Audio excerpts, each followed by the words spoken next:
Hello, friends, and welcome back to the Snoozy Scientist, where we gently explore the mysteries of our world, one sleepy yawn at a time. I'm so glad you've chosen to spend a little piece of your evening, your morning, or perhaps somewhere peacefully in between, winding down with me. Tonight, we're climbing to the very top of the world, to a place so high the sky itself feels close enough to touch. Here, the air is thin, the winds unforgiving, and yet this landscape was not always here. 50 million years ago, India was not part of Asia at all. It was an island, a vast landmass drifting alone across an ancient ocean. For millions of years, it sailed at a high speed northward towards Asia, driven by forces deep within the earth. When the two finally slammed together, the impact was so violent that the ocean between them vanished, and from that collision rose mountains unlike anything the earth had ever known. The youngest, tallest, and most restless mountain ranges on earth have just been born, the Himalayas. From that single impact came the peaks we see today, rivers that carved fertile valleys, monsoons that sustained civilizations, and a chain of stone so immense it may have cooled the entire planet, helping to trigger ancient ice ages. Without them, Asia, as we know it, its ecosystems, its people, its history, might never have existed at all. These mountains are not silent, they are alive, still rising, still moving, still shaping our world in ways both visible and hidden. But how could the crushing of continents create a wall, visible from space? How did seashells, born in warm tropical seas, end up locked in rock above the clouds? And perhaps most haunting of all, could these restless peaks, still rising today, one day destroy the very civilizations they helped create? Tonight, we'll step softly into their story, from the vanished seas that once covered their peaks to the runaway continent that raced across the ocean, to discover how the Himalayas changed not just a continent, but the world itself. But before we begin, if you find comfort in these quiet journeys through science and story, it would mean the world to me if you gave this video a gentle like and maybe tapped subscribe.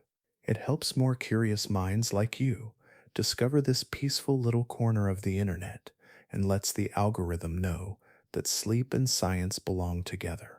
And if you'd be so kind, let me know in the comments, where are you listening from tonight and what time is it there?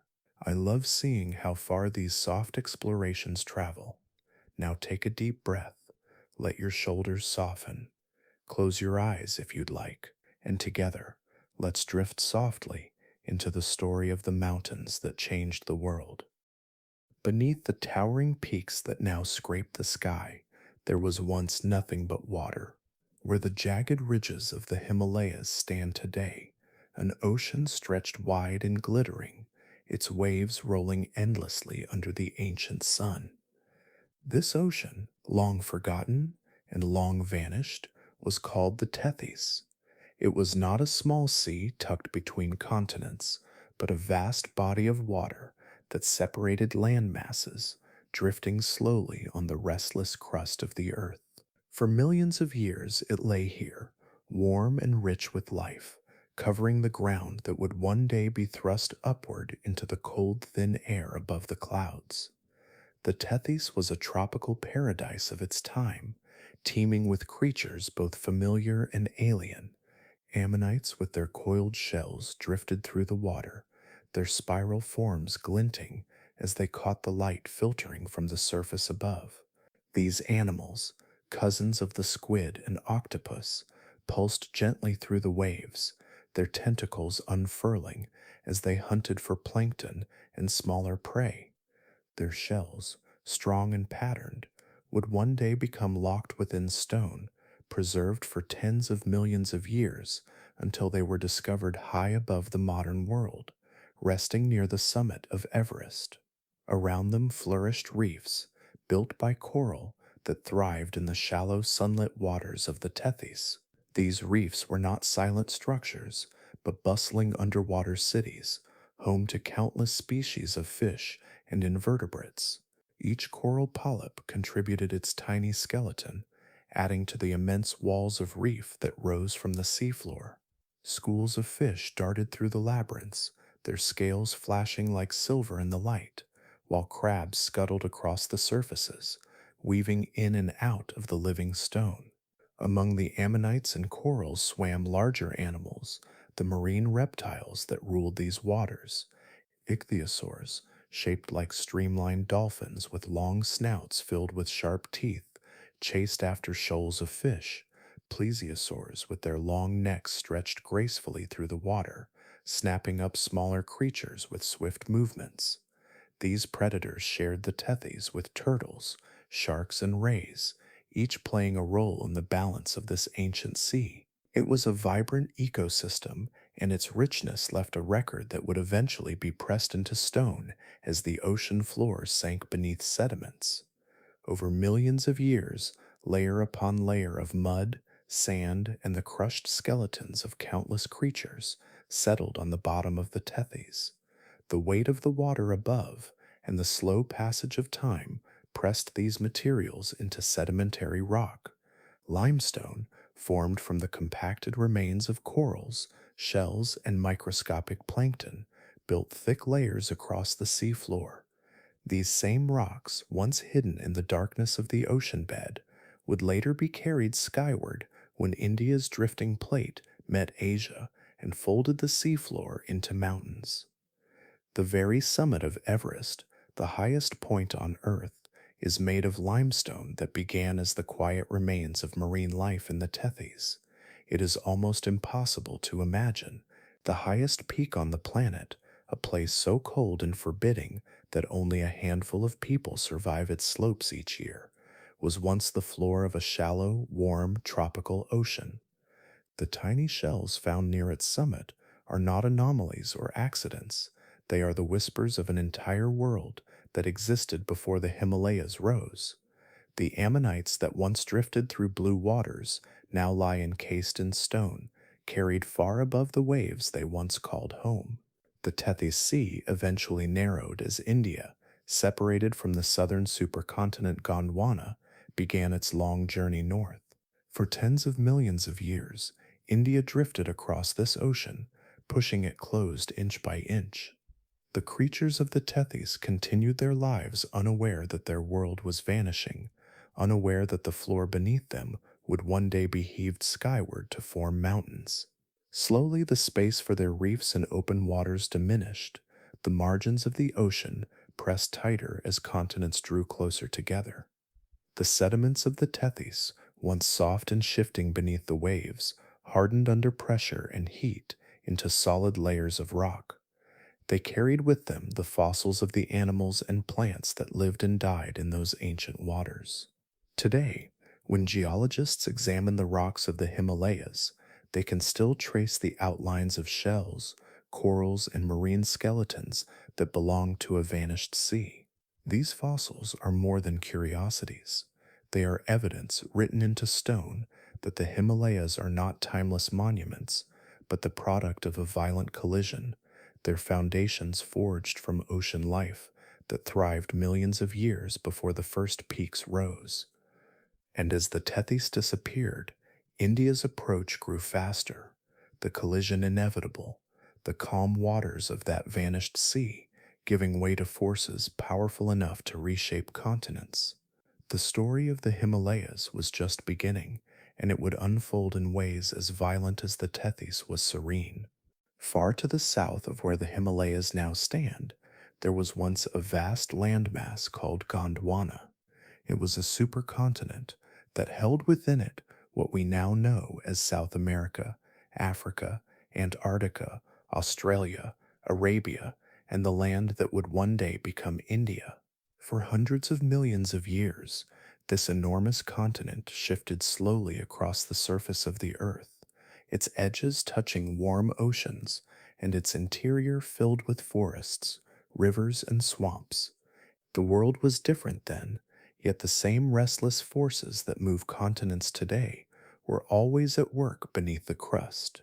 Deep beneath Gondwana, the mantle churned and shifted. Heat rose from the core, creating powerful currents of molten rock that pushed against the plates above. At first, the changes were subtle, only small cracks opening in the crust. But with time, those cracks deepened, filling with molten rock and seawater, splitting Gondwana apart.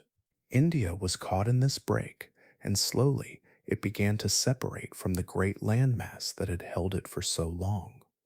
Once free, India became a wandering fragment of land, adrift on the oceanic crust. But it did not drift lazily. Instead, it began to move with astonishing speed, driven by the forces beneath it. Most continents creep along at only a few centimeters each year, yet India surged forward at nearly 20 centimeters annually. Over millions of years, this small but relentless pace built into something extraordinary. India was racing north faster than any continental plate movement that geologists have ever measured. The image is striking to imagine an entire subcontinent, forests and rivers, and the beginnings of life upon it, sliding across the surface of the planet as if caught on an invisible current. It moved steadily away from its neighbors, leaving behind the lands that would form modern Africa and Antarctica, cutting through the widening oceans that stretched in its wake. Year after year, the distance grew until India became a solitary traveler on a collision course with Asia. The speed of India's journey carried with it a sense of inevitability. Unlike smaller islands that can shift and bend without much effect, India was massive, a block of continental crust, thick and strong. Nothing could stop its approach. The seafloor between India and Asia, part of the great Tethys Ocean, began to shrink as India plowed forward. The waters above remained full of life, unaware that the space beneath them was disappearing inch by inch. As India closed the gap, pressure began to build. The ocean floor crumpled and buckled as it was squeezed between two colliding continents. Volcanoes erupted along ridges, fault lines opened and shifted. The earth beneath the Tethys trembled, caught in the tightening grip of a relentless journey. Still, India did not slow. It pressed forward with the steady persistence of geological time, unstoppable, carrying with it the seeds of one of Earth's most dramatic transformations. The scale of this movement is almost impossible to grasp. India traveled thousands of kilometers in only tens of millions of years, an eye blink in geological history. It was like a great stone ship launched upon a sea of molten rock, its prow cutting through the currents of the mantle below. Each year it drew closer to the Asian continent. Each year the collision grew nearer, and nothing on Earth could change the outcome. As the gap narrowed further, the Tethys Ocean grew smaller, its once vast expanse now squeezed into a narrow band. The reefs and creatures that had thrived there continued their ancient rhythms, unaware of the looming disaster. They lived, reproduced, and died, their remains drifting to the ocean floor to form layers of sediment that would soon be thrust upward into mountains. India's approach carried suspense written into stone. Scientists studying its path see not just the movement of rock, but the inevitability of collision. It was not a question of if India would strike Asia, but when. The Earth was preparing for one of its greatest upheavals, one that would reshape the face of the planet and give rise to the Himalayas, a wall of stone that would pierce the sky. And so the wandering continent continued north, its journey unstoppable, its fate already written in the deep forces that move the crust. Ahead lay the crash that would fold the Earth's surface like paper, thrusting ocean floor into the clouds and creating peaks higher than any that had come before. The story of the Tethys was ending, and the story of the Himalayas was about to begin. 50 million years ago, the quiet journey of India across the ocean reached its inevitable end. For tens of millions of years, the subcontinent had raced northward, faster than any continental plate measured before, closing the waters of the Tethys inch by inch. When it finally reached the edge of Asia, there was no gentle meeting.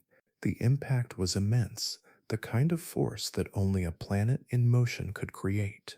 Two colossal slabs of crust collided, and the earth itself groaned as stone met stone with no room to escape. Unlike oceanic crust, which is thinner and can sink beneath heavier plates, both India and Asia carried continental crust, thick and buoyant, unable to be forced down into the mantle. With nowhere to go, the rock crumpled. It folded into ridges and thrust upward, layer upon layer, stacking like paper pressed together. What had once been the flat floor of the Tethys began to rise, first as hills, then as mountains, and eventually into the jagged peaks that would become the Himalayas. Imagine the violence of that transformation. Seafloor sediments, built from the shells of corals and the skeletons of plankton, were compressed until they became solid limestone. That limestone was caught in the crush, folded like dough, and pushed toward the sky. The very summit of Mount Everest, the highest point on Earth, was lifted from these ancient seabeds. The fossilized remains of creatures that once floated in warm tropical waters were carried upward into the cold, thin air, nearly 9 kilometers above the sea. The collision did not happen all at once. It was a slow and relentless process, still unfolding even now. Each year, India continues to push into Asia, moving the crust by only a few millimeters, yet that tiny distance holds unimaginable energy. The crust beneath the Himalayas is twice as thick as average, squeezed and piled by the pressure of two continents locked together. Beneath the ground, rocks are heated, fractured, and deformed, while at the surface entire mountain ranges rise as the land buckles. The Himalayas are not a single wall, but a complex system of ranges stacked against one another. The first folds pushed up the southern edges, then later movements thrust more ridges further north. Fault lines crisscross the region, each one a scar left by the collision. Earthquakes ripple through these faults as stress builds and releases, reminders that the impact of continents colliding is not confined to the past, but is an ongoing drama shaping the land every day. The scale of this geological event is difficult to compare. Other mountain ranges, like the Alps or the Rockies, also formed from collisions, but none match the size, height, and intensity of the Himalayas. This is Earth's greatest geological collision, a meeting of two giants that transformed not only the landscape but the climate, the rivers, and the life of an entire continent. The peaks born from this impact stretch in an arc across thousands of kilometers, towering higher than any other mountains on the planet. The rocks tell the story of their violent birth. Layers once laid down flat on the seafloor are now twisted and tilted at impossible angles. Some are overturned completely, flipped upside down by the immense pressure. Others are folded into great arches or crumpled into zigzag patterns, frozen mid-bend as though the stone itself were soft. Granite, marble, and schist gleam from the outcrops, each one a witness to the immense heat and pressure that reshaped them during the collision. As the peaks rose, erosion began its work at once, carving valleys and exposing the scars of uplift. Rivers, fed by melting snow and ice, cut deep into the growing mountains. With every storm and every meltwater stream, fragments of the Himalayas were carried away, ground down into sediments that settled far below. Yet even as the mountains wore down, the push from India kept forcing them higher, a balance of destruction and creation that continues today. From space, the collision is visible as one of the most dramatic features on Earth. A white arc of snow-capped summits curves along the northern edge of India, marking the line where continents met. Beyond the Himalayas rises the Tibetan Plateau, itself lifted by the same forces, a vast expanse of land raised several kilometers above sea level. The scale of this uplift is so immense that it changed global wind patterns and altered the climate of half the world.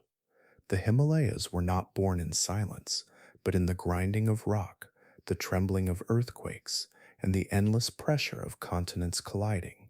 It was a process of unimaginable violence, yet out of it came a range of unmatched beauty, peaks that touch the sky, and landscapes that continue to shape the lives of billions. The story of that impact is still being written as the crust continues to thicken and the mountains continue to grow, one slow heartbeat of the earth at a time. The Himalayas rise in a way that almost defies belief, their snow capped summits standing higher than any other place on earth. Mount Everest, the tallest of them all, reaches nearly 9 kilometers above sea level, its peak brushing the thin edge of the atmosphere. But what makes these mountains even more remarkable is not only their height, but their age. Geologically speaking, they are young, still in the early chapters of their story, and it is this youth that explains their towering stature. Mountains are born from collisions and uplift, but once they rise, nature begins to carve them down. Wind scours their faces, rivers slice into their flanks, and glaciers grind their slopes into valleys. Over time, even the tallest mountains are worn away, their jagged peaks softened, their heights reduced to rounded ridges. This is the destiny of all ranges, but it is a destiny that takes hundreds of millions of years to unfold. The Himalayas have not yet had that time. They began their ascent only about 50 million years ago, a brief moment in Earth's history compared to the age of other ranges. The Appalachians of North America, for example, began their rise nearly 500 million years ago. Once they were mountains as tall as the Alps, perhaps even rivaling the Himalayas in their youth. But over immense spans of time, erosion did its work. Today, the Appalachians stand as long, low ridges, worn smooth, their peaks rarely rising above 1,000 meters. They are ancient ghosts of mountains that once touched the sky. By contrast, the Himalayas are still bursting upward, their crust thickening with every millimeter that India pushes into Asia. This constant uplift outpaces the forces of erosion, keeping the summits jagged and the slopes steep. It is as though the range is caught in the middle of its most dramatic growth spurt, rising faster than nature can wear it down. Every earthquake, every thrust fault, every folding layer of rock adds to their height, building peaks that are sharp and raw, unsoftened by the passing of time. Youth shows itself not only in their size, but in their shape. The Himalayas do not resemble rounded hills or weathered ridges. They are spires, ridges, and escarpments, with cliffs that plunge for thousands of meters, and valleys so deep they hold entire climates within them. The rivers that run from their slopes are wild and swift, carrying boulders and sediments in torrents of meltwater. Their glaciers are immense and restless, still carving, still reshaping the rock, adding to the sense of a landscape that is unfinished, a work still being written by the hand of the earth.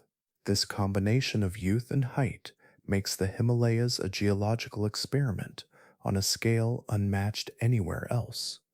They are a place where the forces of uplift and erosion are locked in constant competition, one pushing upward, the other pulling downward. Scientists who study them can see processes that normally take place over ages, happening at a pace they can measure within a human lifetime. Seismic instruments capture the jolts of the crust as it thickens. Satellites record changes in elevation as peaks rise and glaciers melt. In the Himalayas, geology feels alive, its heartbeat steady but strong. The contrast with older ranges across the world is striking. The Scottish Highlands, for example, are remnants of mountains that formed more than 400 million years ago. Once they too were tall and jagged, yet now they rise only modestly, their ancient bones softened by wind and rain. In Africa, the Drakensberg Mountains carry the marks of long erosion, their dramatic cliffs the last traces of a range once far greater. In every case, time has been the sculptor, reducing what was once towering into something gentler and worn. The Himalayas remind us what the world looked like before that sculpting began. They are mountains in their prime, full of height and energy, with landscapes that still appear raw and untamed. Their sharpness, their height, their restless shifting, all of it speaks to their youth, and it is this very youth that allows them to stand as the tallest mountains on earth, peaks that still challenge the sky, while older ranges have already surrendered their height to the passage of time. As India continues its steady push into Asia, the Himalayas will keep rising. For millions of years to come, they will resist erosion, their peaks remaining the highest point on the planet. Yet eventually, given enough time, they too will wear down. Wind, water, and ice will grind away their jagged ridges until they resemble the gentle curves of mountains long past their youth. For now, however, they remain Earth's most dramatic geological experiment, a reminder of the raw energy of a planet that is never still, forever shaping and reshaping its surface. Near the highest point on Earth, where the air is thin and the cold bites with every breath, a secret lies hidden within the stone. Climbers who reach the upper ridges of Everest walk not only on the roof of the world, but also on the floor of an ancient ocean. Embedded in the gray limestone that makes up its summit are the imprints of shells and tiny skeletons, the remains of marine creatures that once lived far below the waves of a vanished sea. It is almost impossible to imagine, yet the proof is written in the rock itself. These fossils are not dramatic in size. They are small, delicate, and easy to overlook unless you know what you are searching for. Ammonites, with their graceful spirals, once drifted through the warm waters of the Tethys. Coral colonies thrived in the shallow light, each polyp adding its skeleton to the reef. Microscopic plankton lived and died in uncountable numbers, their remains drifting slowly to the seafloor, settling into layers of sediment.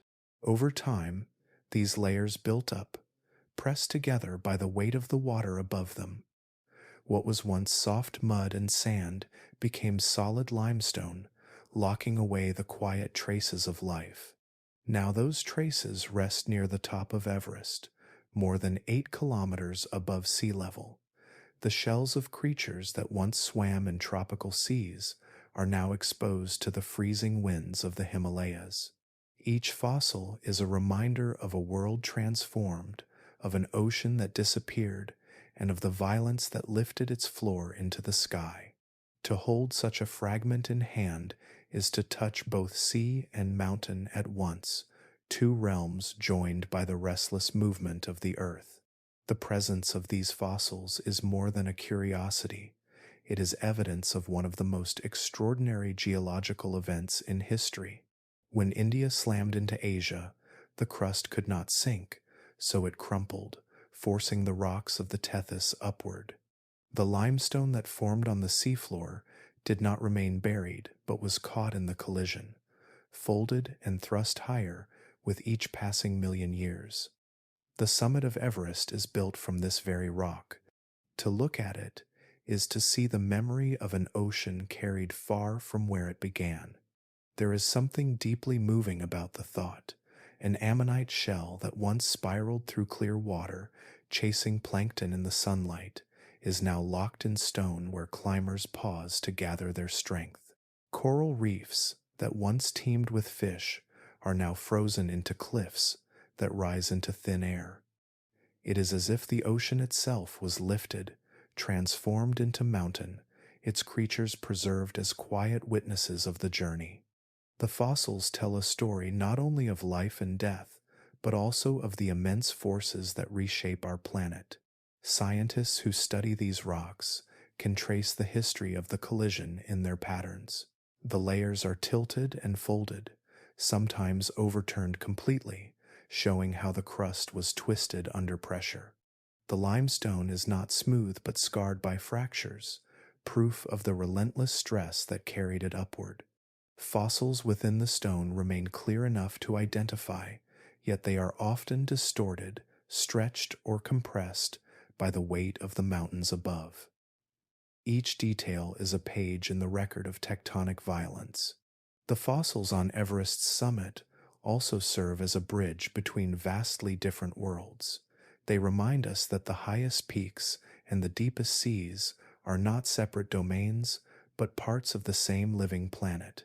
What lies underwater today may one day rise into the sky, and what towers above us now may one day erode and return to the ocean. The earth is not fixed, but always moving, always trading places between sea and land. As we picture those seashells resting in the cold light of the upper Himalayas, it becomes easier to grasp the scale of what continental collisions can do. They do not merely form mountains, they rewrite the geography of entire regions, altering climates, shaping rivers, and changing the course of life itself. The fossils of Everest are fragile, but the story they tell is immense. They are the voices of an ancient ocean, carried on stone, still whispering their history at the top of the world. And just as those shells were lifted from water to sky, so too the story continues. The collision that placed them there is not finished, the crust still rising and shifting, the fossils still being carried higher. The ocean that became mountain is not frozen in time but part of an unfolding story of motion, one that will continue to shape the Himalayas for millions of years to come. High in the shadows of the Himalayan peaks, where the air is thin and the cold lingers through every season, rivers are born. Their beginnings are quiet, nothing more than trickles of meltwater seeping from beneath vast glaciers. Yet from these fragile streams emerge some of the greatest rivers on Earth, waters that travel thousands of kilometers and sustain billions of lives. The Ganges, the Indus, and the Brahmaputra all begin their long journeys in the ice of the Himalayas, their power drawn from snow that has fallen year after year, compacted into frozen masses that grind and carve the mountains themselves. Glaciers are not still bodies of ice. They move with a slow, heavy rhythm, flowing like rivers of frozen stone. As they slide down the mountain slopes under their own immense weight, they scrape against the rock, gouging valleys and leaving behind deep scars in the land. The pressure of the ice, combined with the warmth of the sunlight, releases streams of water at their edges. What begins as a trickle becomes a torrent as more ice melts, and soon a river forms, fed by the endless reservoir of snow and glacier above. These rivers pour down from the mountains, gathering strength as they descend, becoming torrents that roar through narrow gorges before finally spilling into the wide plains below. The Ganges begins its life at the Gangotri Glacier in northern India, where meltwater flows from the snout of the ice to form the Bhagirathi River. From this source it grows, merging with other streams until it becomes the mighty Ganges, one of the most sacred rivers on earth. Along its course, it nourishes fertile plains that stretch for hundreds of kilometers, supporting fields of wheat and rice, towns and villages, and hundreds of millions of people who depend on its water for life itself. To the west, the Indus rises from the glaciers near Lake Mansarovar in Tibet. It flows through steep valleys of Ladakh, then out into the plains of Pakistan, where its waters have supported civilizations for thousands of years. The Indus Valley Civilization, one of the earliest in human history, flourished along its banks, using its floods to irrigate fields and grow food in a land that would otherwise be arid. Even today, the Indus remains the lifeline of Pakistan, its flow harnessed by dams and canals to feed the needs of millions. To the east, The Brahmaputra is born from the great glaciers of the Tibetan Himalayas. It winds across the plateau before plunging through some of the deepest gorges on Earth, carving its way with unstoppable force. Entering India, it fans into vast floodplains in Assam, where its waters enrich the land with silt and sustain rich ecosystems. It then joins with the Ganges in Bangladesh, forming one of the largest deltas in the world before emptying into the Bay of Bengal. Each of these rivers is more than water flowing from mountain to sea. They are the blood vessels of a continent, carrying nutrients, life, and energy across vast distances. They link glaciers with oceans, peaks with plains, and past with present. Civilizations have risen on their banks, worshipped them, feared their floods, and relied on their steady flow for survival. Without them, much of Asia would be barren, its fields dry, its cities empty, its history unrecognizable. The journey of these rivers begins with ice, but it does not end with water alone.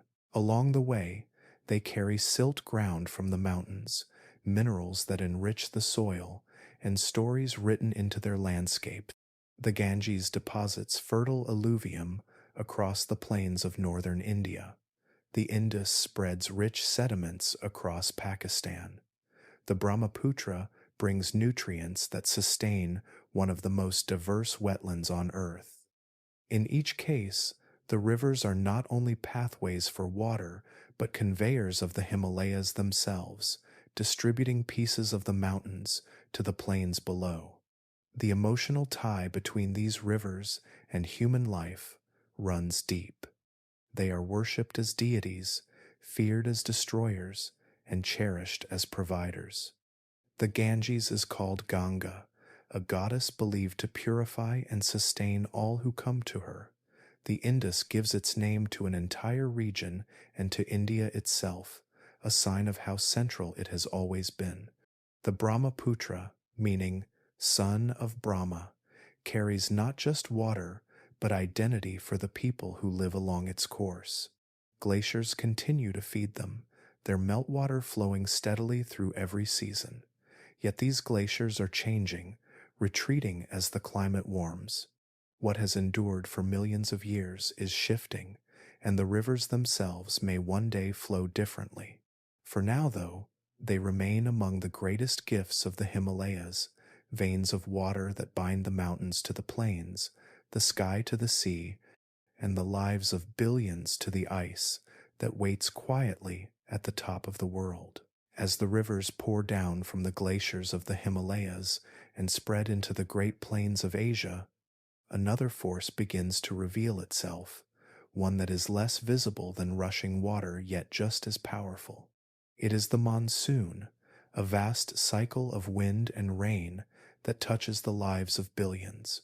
The Himalayas, standing like a wall across the northern edge of the subcontinent, are the engine that makes it possible. Without their towering presence, the climate of Asia would be utterly different, and the rise of civilizations along their southern slopes may never have taken place. Each year, as summer approaches, the land of India and Southeast Asia heats faster than the surrounding oceans. Warm air rises from the plains, pulling moist winds inland from the Indian Ocean and the Bay of Bengal. These winds carry enormous amounts of water vapor, invisible yet heavy with the promise of rain. As the winds rush north, they meet the Himalayas, and there they are forced upward. The air cools as it rises, and its moisture condenses into clouds. Soon the sky darkens, thunder rolls, and rains begin to fall in torrents that can last for weeks. The scale of this system is immense. The Himalayas stretch for thousands of kilometers, their ridges catching and lifting the monsoon winds, wringing them of moisture as though the mountains themselves were squeezing the clouds. On the southern side, rains are abundant, soaking the plains and feeding the great rivers with fresh surges of water. On the northern side, the effect is opposite. The air that crosses the peaks has lost its moisture, leaving the Tibetan Plateau dry and arid, its climate shaped by the very same barrier that brings life to the south. For those who live on the plains of the Ganges and Brahmaputra, the coming of the monsoon has always been more than weather. It is the rhythm of life itself. The rains arrive with dramatic force, turning fields to green, filling reservoirs, and replenishing soils. Agriculture depends on this cycle, for rice and other crops need the flood of water to grow. Each year, farmers watch the skies, waiting for the first dark clouds that mark the beginning of the season. The timing of those rains, whether they come early or late, heavy or light, decides whether harvests will thrive or fail. Civilizations have risen on the back of this rhythm. The ancient settlements of the Indus Valley drew their strength from the monsoon-fed rivers, their fields irrigated by waters that returned each year. Towns and cities grew, trade flourished, and populations expanded, all tied to the dependable gift of seasonal rains. Yet, the same force that sustains can also bring ruin. When rains come too heavy, rivers overflow, sweeping away homes and crops. When they come too weak, drought spreads and famine follows. The history of South Asia is written not only in stone and text, but also in the memory of harvests, lost or gained through the whims of the monsoon. The power of these rains extends far beyond farming. They shape culture, belief, and tradition. Festivals mark their arrival, songs and stories celebrate their force, and prayers are offered in hope of balance. The monsoon is more than a weather system. It is an inseparable part of the identity of those who live under its influence, an annual drama where the sky and the land meet in both harmony and struggle. Scientists who study the monsoon trace its patterns not just to the heating of the land, but to the height and presence of the Himalayas themselves. Without these mountains, the winds would pass northward unchecked, and much of Asia would be left dry, a vast arid expanse rather than fertile farmland. It is the wall of rock, rising kilometer upon kilometer into the air, that transforms warm ocean winds into life-giving rain. In this way, the Himalayas are not only mountains but climate makers, sculpting the atmosphere as surely as they sculpt the land. And as the rains continue to fall and the rivers swell with their gift, the cycle carries on, linking mountains, sky, and soil together. The monsoon that sustains billions is inseparable from the peaks that rise above, proof that the Himalayas do not only shape stone, but also the breath of the winds and the beating heart of civilizations that depend on them.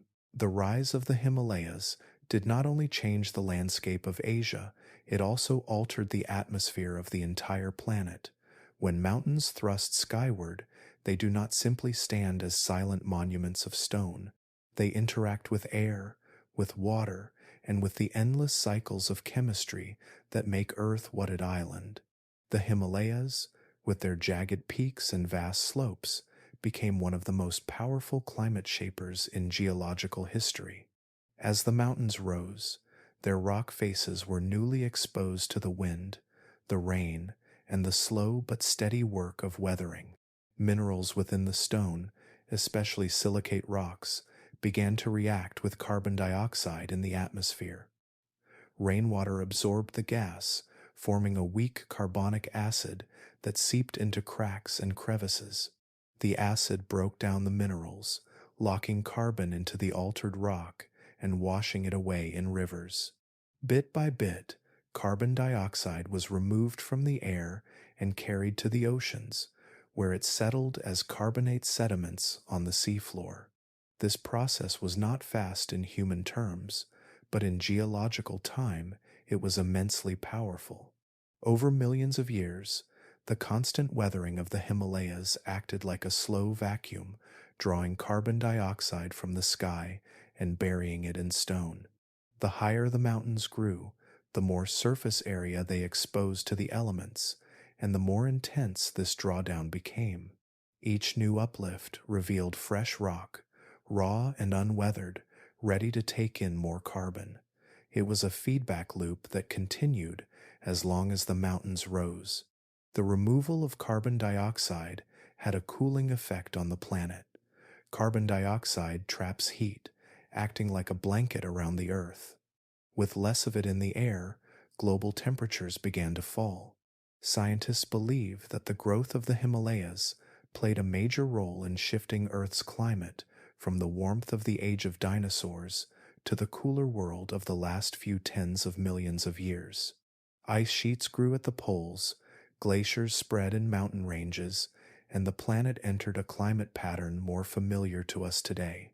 Some researchers even connect the rise of the Himalayas to the onset of the Great Ice Ages.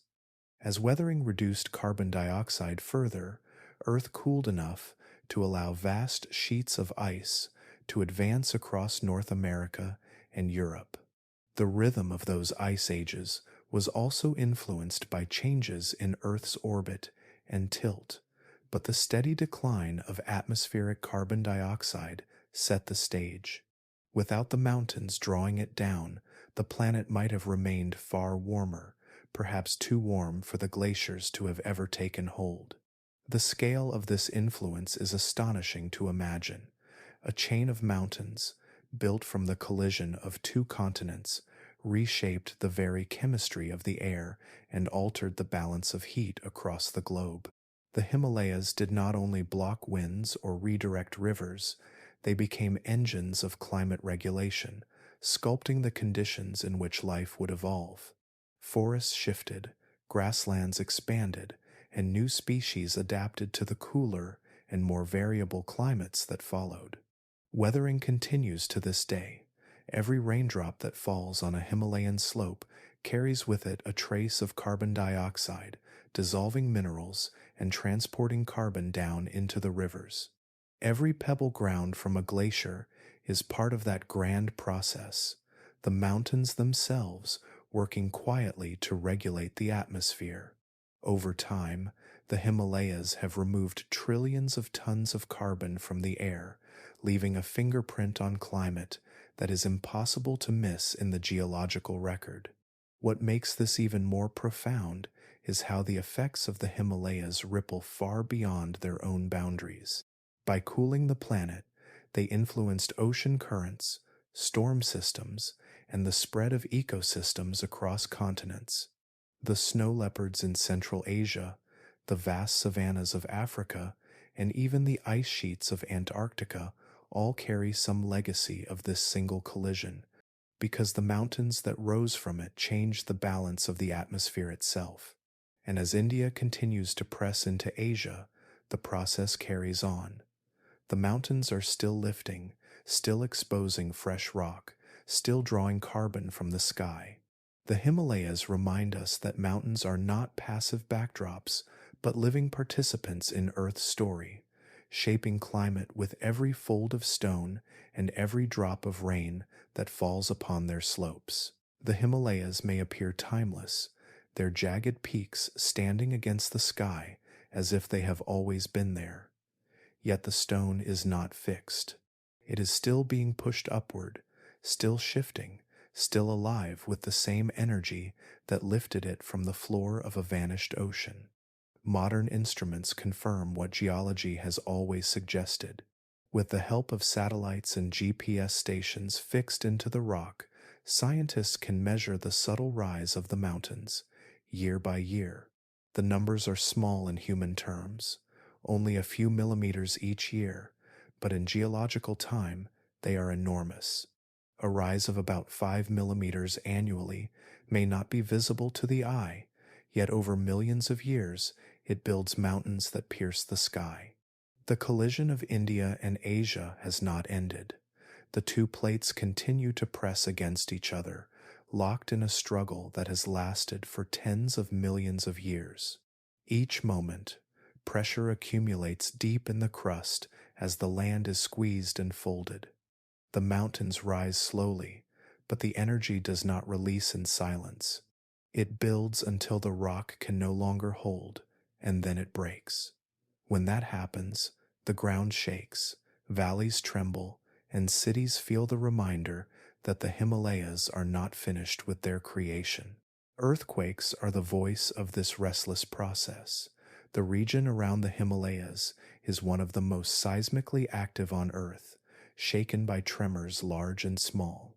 Some pass almost unnoticed, a faint rumble that disturbs little more than the silence. Others are catastrophic, toppling buildings and altering landscapes in minutes.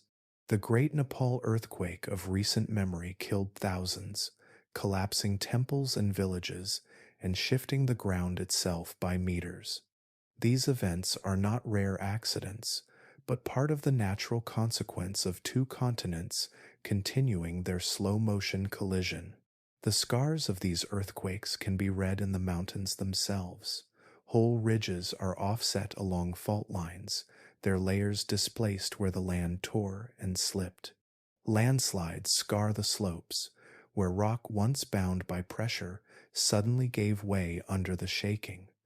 Rivers are diverted, their courses changed by the uplift of new faults or the collapse of cliffs into their paths.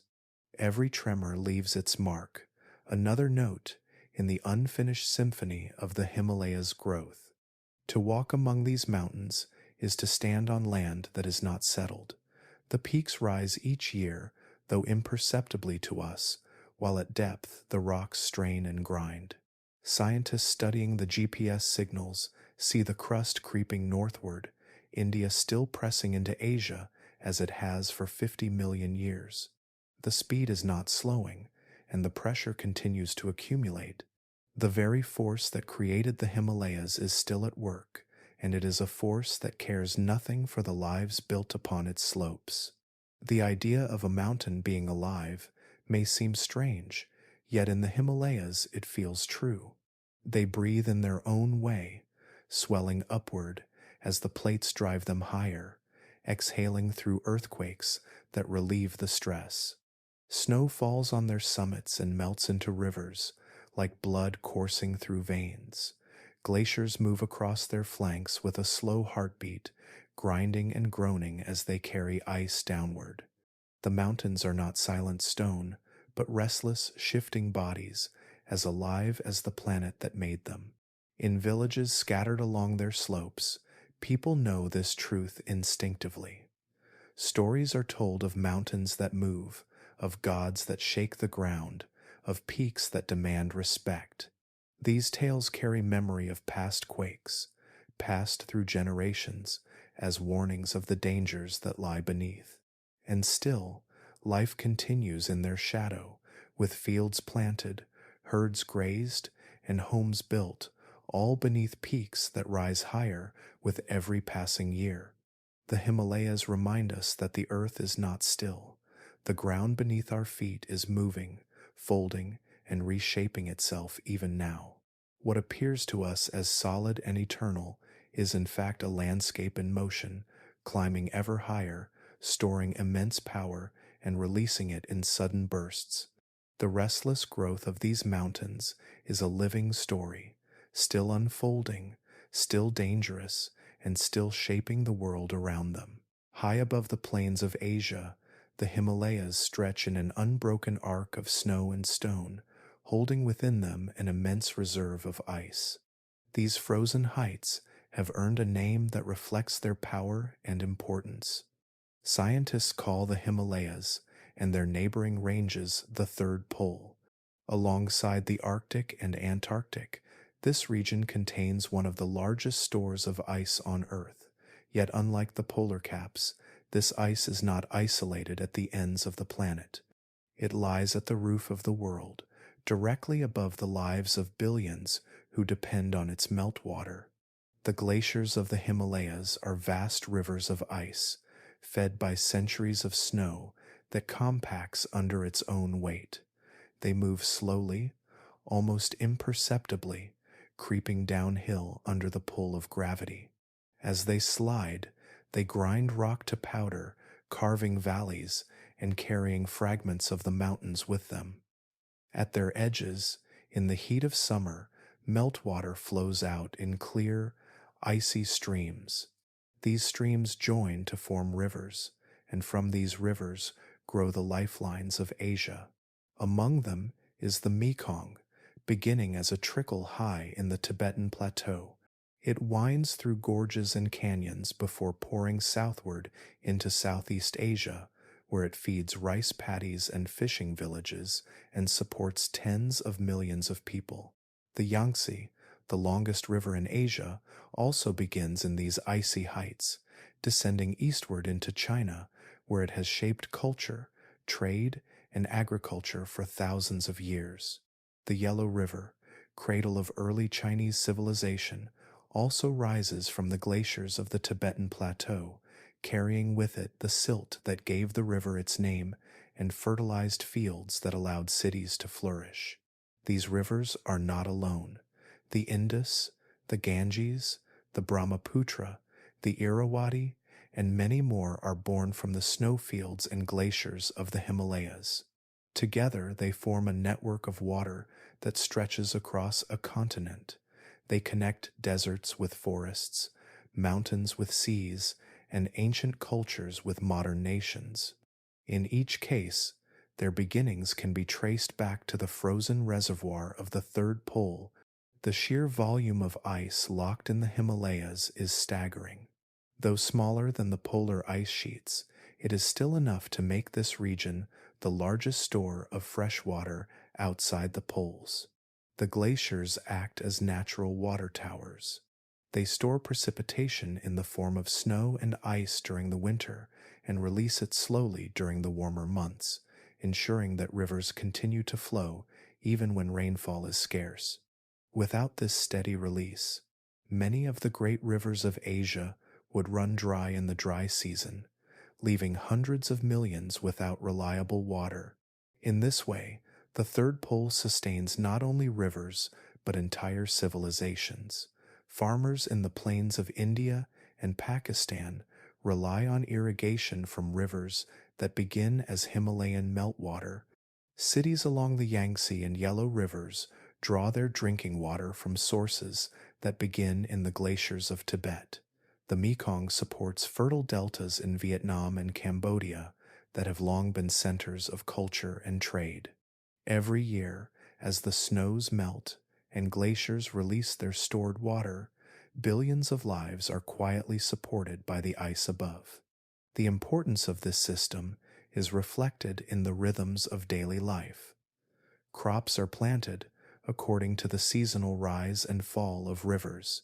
Communities measure time by floods and droughts, by the pulse of the water descending from the mountains. The flow of these rivers is steady enough that it has shaped history itself, determining where civilizations rose and how they thrived. But this balance is delicate. The glaciers that hold such vast reserves of water are sensitive to changes in temperature. A warmer climate increases the rate of melting, swelling rivers in the short term, but threatening to reduce the long-term supply. Scientists watch the Himalayas closely, measuring the retreat of glaciers and the changing patterns of snow. Each shift is a reminder that the third pole is both a giver of life and a fragile system, one that holds the future of billions in its frozen grip.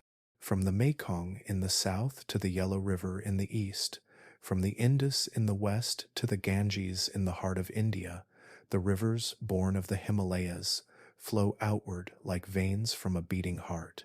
At their source lies a frozen reservoir, a third pole of ice, hidden among peaks that pierce the sky. It is here, in the silence of the glaciers, that the story of Asia's water begins. The ice that crowns the Himalayas has always seemed eternal, stretching white and silent across the ridges of the world's highest peaks. For centuries, glaciers have flowed down their slopes like frozen rivers, feeding streams that become the great waterways of Asia. Yet in recent decades, scientists have seen unsettling changes. The glaciers of the Himalayas are retreating. Where once thick tongues of ice-filled valleys, there are now bare rocks and pools of meltwater. The third pole, that immense frozen reservoir at the heart of Asia, is shrinking under the heat of a warming climate. The cause is simple, yet profound. Temperatures across the Himalayan region are rising faster than the global average. Snow that once lingered deep into the summer now melts earlier in the season, leaving glaciers exposed to the sunlight. Crevasses widen, ice turns gray with dust, and the great frozen masses lose volume year after year. From the ground, the change can be seen in photographs taken only decades apart. From space, satellites trace the retreat of glacier fronts, measuring the loss in square kilometers and cubic kilometers of ice. This retreat has an immediate effect on the rivers below. In the short term, melting swells the rivers, sending more water downstream. Fields and plains receive an abundance of flow, and reservoirs brim with meltwater. But the gift is temporary. As glaciers shrink, their ability to supply rivers during dry months weakens. The steady trickle that once sustained water through the heat of summer begins to falter. Scientists warn that some rivers may face declining flow within the century, threatening the stability of agriculture and drinking water for hundreds of millions of people. Even more dangerous are the lakes forming in the wake of retreating glaciers. When ice pulls back, it often leaves behind depressions that fill with meltwater. These new lakes are held in place by fragile dams of loose rock, moraine, and thin ice. They are beautiful, reflecting the sky in shades of turquoise, but they are unstable. At any moment, a landslide or a sudden surge of melting can burst these natural dams, releasing torrents of water and debris into the valleys below. These events, known as glacial lake outburst floods, strike without warning. In minutes, villages can be swept away, bridges torn apart, and farmland buried under mud and stone. Records from across the Himalayas tell stories of such disasters. In Nepal, Bhutan, and northern India, entire communities have been devastated by floods born high in the mountains, floods that began not with rain, but with the silent weakening of ice. Scientists now map these lakes, counting thousands of them, many growing larger each year. The danger is not abstract. It is real, immediate, and increasing. Beyond sudden disasters lies the slow erosion of security. Civilizations that grew upon the gifts of Himalayan water now face an uncertain future. Cities that depend on consistent river flow may see shortages. Farmers who plant with the rhythm of monsoon and melt may find their seasons disrupted. Hydroelectric dams, built to harness the power of Himalayan rivers, may face fluctuations that make them unreliable. The entire balance of life that has been sustained for millennia by the steady pulse of glacier melt now stands at risk of unraveling. The Himalayas have always been restless, alive with earthquakes and landslides, but the challenges of a warming world are different. They are not the slow motion of plates or the natural cycle of uplift and erosion. They are changes unfolding within a single human lifetime, changes visible in photographs, measurable in shrinking ice, and felt in the fears of communities who live in the shadow of these peaks. What lies ahead is not only a question of climate science, but of human survival. The fragile future of the Himalayas is tied to the future of billions who live downstream. As the glaciers retreat, as lakes swell with unstable waters, as rivers falter and floods strike, the mountains remind us that they are not only guardians of the past, but arbiters of what is still to come. The story that began with the birth of the Himalayas now stretches into a future where their ice, once thought eternal, holds the fate of civilizations in its fragile grip. To the north of the Himalayas lies a vast and otherworldly land, a place so immense and elevated that it has been called the roof of the world. This is the Tibetan Plateau, a high plain that stretches farther than the eye can see, rising on average more than 4.5 kilometers above sea level. Its creation is bound to the same collision that lifted the Himalayas. When India pressed into Asia with unstoppable force, the crust did not only fold into peaks, but also thickened across an enormous region, raising the land upward until it became the largest and highest plateau on Earth. The scale of the Tibetan Plateau is almost beyond comprehension. It covers an area larger than Western Europe, a sea of land elevated into the sky. Its edges rise steeply from the lowlands, but once upon the plateau, the horizon seems endless, as though the earth has tilted upward to meet the heavens. Winds sweep across its surface, carrying little moisture, for the Himalayas block much of the rain before it can pass. The result is a world of extremes, where deserts of rock and sand lie beside shimmering salt lakes, and where the air is so thin that even the simplest tasks become difficult. Life here is shaped by altitude. The sunlight blazes with an intensity that can burn the skin in minutes, yet the air remains cold, freezing at night even in the height of summer. Winters are long and brutal, with temperatures dropping far below freezing for months at a time. Storms sweep across the barren plains, while glaciers cling to the highest ridges. Yet in this harsh land, unique forms of life persist. Yaks graze on sparse grasses that cling to the thin soil.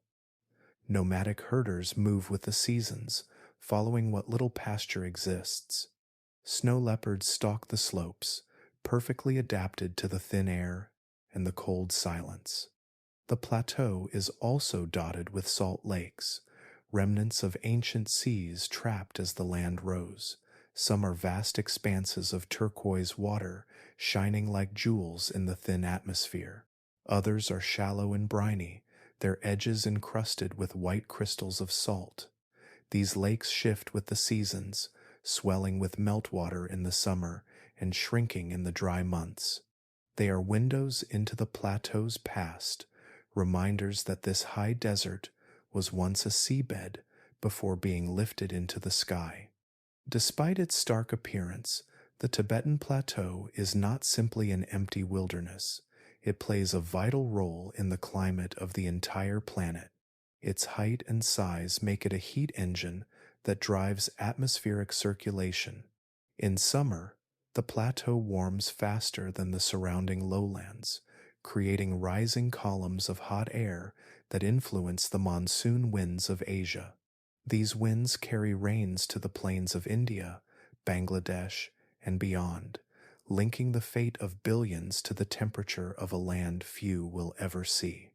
In winter, the plateau cools rapidly, sending cold air rushing outward, shaping weather patterns across Eurasia. Scientists studying the Tibetan Plateau have found that its uplift may have helped trigger global changes in climate over millions of years.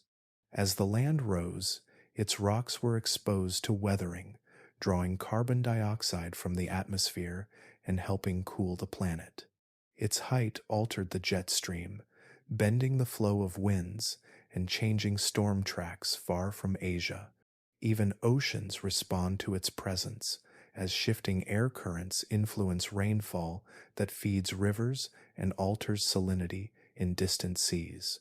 From orbit, the Tibetan Plateau appears as a vast patch of pale tan and white, fringed by the jagged line of the Himalayas to the south. From the ground, it feels like an endless expanse, a land closer to the sky than to the sea.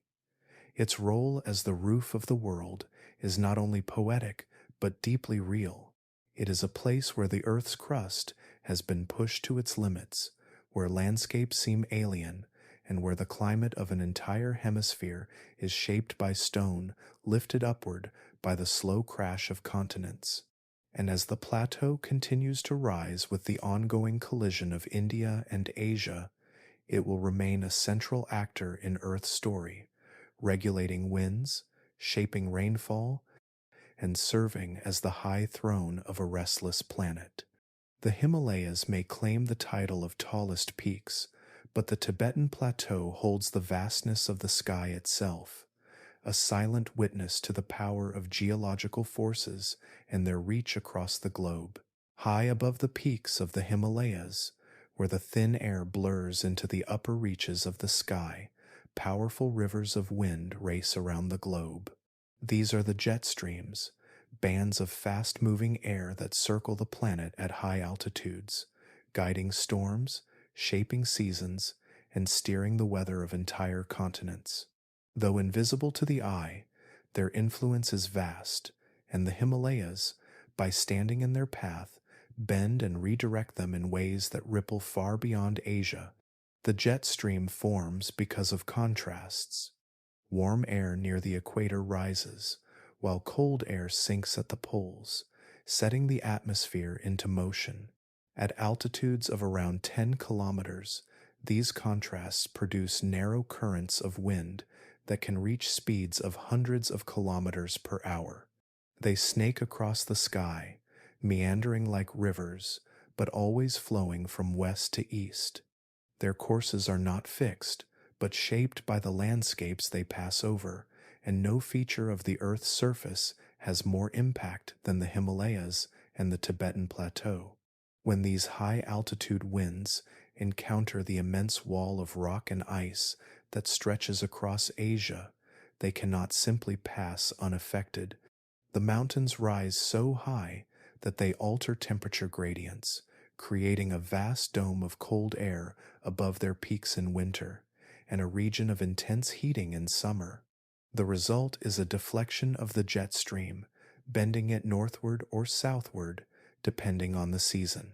This bending changes the position of storm tracks, guiding rain into some regions and pulling it away from others, determining which lands will be drenched and which will remain dry. The Himalayas act almost like the prow of a ship, cutting through water, splitting and redirecting the flow of the atmosphere itself. In summer, the plateau heats rapidly under the sunlight, drawing the jet stream northward and strengthening the monsoon winds that bring rains to India and Southeast Asia. In winter, the plateau cools dramatically, pushing the jet stream southward, sending cold, dry air across the plains and even influencing weather in distant lands. These changes do not stop at Asia's borders. When the jet stream bends over the Himalayas, the effects ripple outward across the globe. Storms in Europe can trace their origins back to shifts that began above Tibet. Droughts in Africa have been linked to subtle changes in the way the jet stream meanders after meeting the Himalayas. Even North America can feel the echoes, with unusual patterns of snow or heat waves tied to disturbances first created by this towering range. The reach of the Himalayas extends not only through rivers and monsoons, but through the very winds that encircle the planet. Scientists studying these patterns use satellites and weather balloons to follow the streams of air as they arc across the globe. They see how a pulse of warm air above the Tibetan Plateau can set waves in the jet stream, waves that travel thousands of kilometers and alter weather far away. The sheer size of the Himalayas makes them impossible to ignore. They rise high enough and stretch wide enough to act as a control knob for the atmosphere, tuning the climate not only of Asia but of much of the northern hemisphere. The hidden influence of the Himalayas is one of the quiet wonders of Earth's system. To stand on their slopes is to see stone and ice, but above, unseen currents are shifting, shaped by the very presence of those peaks. Every snowfall in Europe, every drought in Africa, every storm that sweeps across the Americas carries some trace of the mountain's hand. They are not only a barrier of rock, but a shaper of winds, a silent architect of climate, reaching across the world in ways that are only now becoming fully understood. As the jet streams bend and weave above their summits, the Himalayas remind us that mountains do not end where stone meets sky. Their influence stretches upward into the atmosphere, outward across oceans, and onward into the weather of distant lands. The tallest range on Earth is not simply a geographic feature, but a force that helps write the patterns of seasons across the planet. Amid the stone and ice of the Himalayas, where the air thins and the cold clings to every shadow, life persists in forms as extraordinary as the mountains themselves. Here, in the highest habitats on Earth, creatures have carved out niches in places that appear too harsh to sustain them. Their survival is a story of adaptation, patience, and quiet resilience, written into every paw print on snow and every rustle in the alpine forests. The snow leopard is perhaps the most iconic of these mountain dwellers. Draped in a pale gray coat, marked with rosettes, it blends perfectly into the rocky cliffs where it moves in silence. Its long tail acts like a balancing pole, steadying its leaps across ledges, while also wrapping around its body for warmth during frigid nights. The snow leopard's chest is broad, its lungs large, built to draw in thin air at altitudes where most animals would struggle to breathe. With padded paws that act like natural snowshoes, it glides across the ice crust without sinking, a ghost of the high peaks that few ever see. Sharing these forests and slopes, though in very different ways, is the red panda. Smaller and more elusive, the red panda looks like a creature from a dream, with russet fur, white markings, and a ringed tail. It spends its days climbing among the branches of fir and bamboo, feeding on shoots and leaves that are surprisingly difficult to digest. Its wrist bones have evolved into a thumb-like extension, helping it grasp stems and strip leaves with precision. Though it is only distantly related to the giant panda, it has found the same reliance on bamboo, surviving in scattered pockets of forest high on the mountain slopes, in the meadows above the tree line, where the air is crisp and the horizon stretches endlessly. Another symbol of the Himalayas makes its home.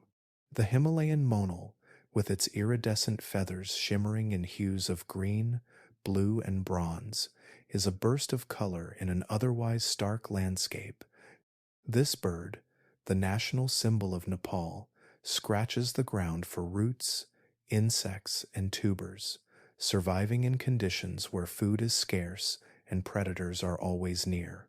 In spring, males display their brilliant plumage in dances meant to attract mates, a flash of life against the cold backdrop of stone and snow. These animals are not alone. The Himalayas are home to hundreds of species uniquely adapted to the challenges of altitude. Wild yaks roam the plateaus, their thick coats insulating them against the cold, their blood rich with hemoglobin to carry oxygen in thin air.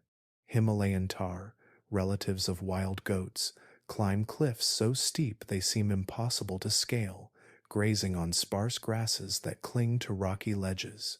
Even insects and amphibians endure, with some frogs able to survive in freezing temperatures by slowing their metabolisms almost to stillness.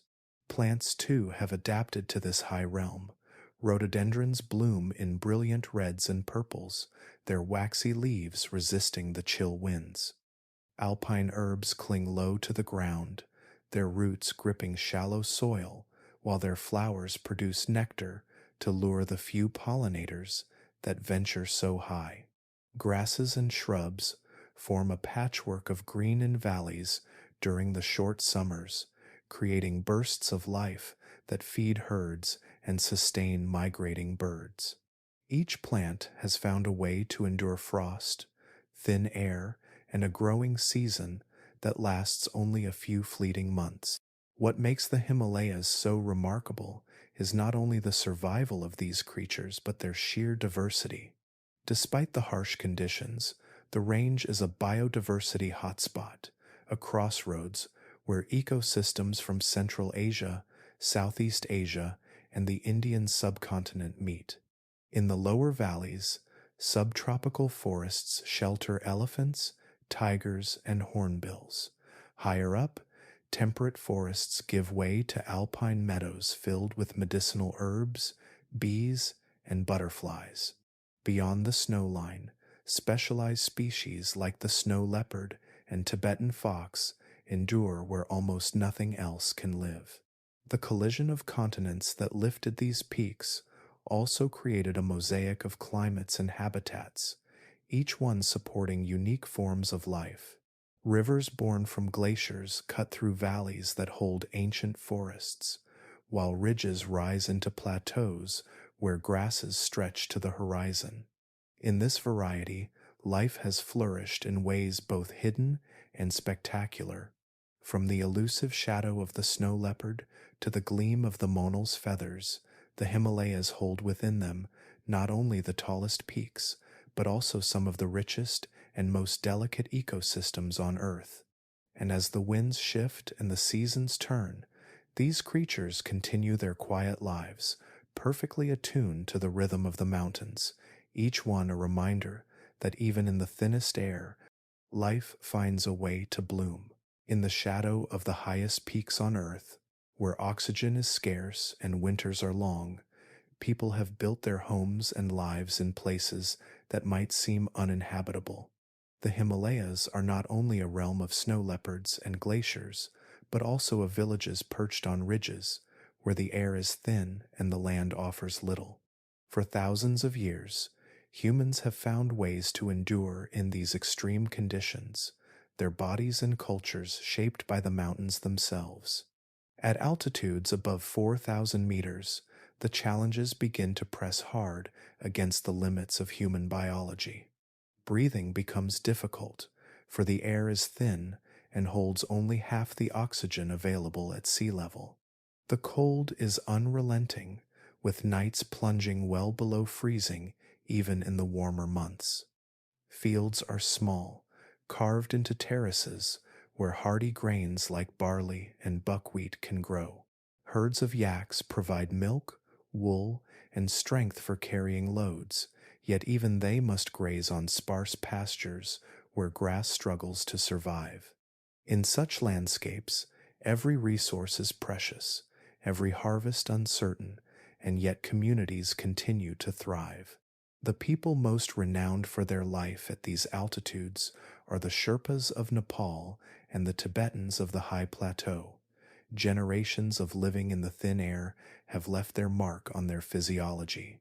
Unlike visitors from lowland regions, whose bodies strain to take in enough oxygen, Sherpas and Tibetans have adaptations that allow them to flourish where others falter. Studies show that their blood carries oxygen more efficiently, not by increasing the number of red blood cells, which can thicken the blood dangerously, but by using it more effectively at the cellular level. Their lungs and chests are broader, allowing them to draw in more air with each breath.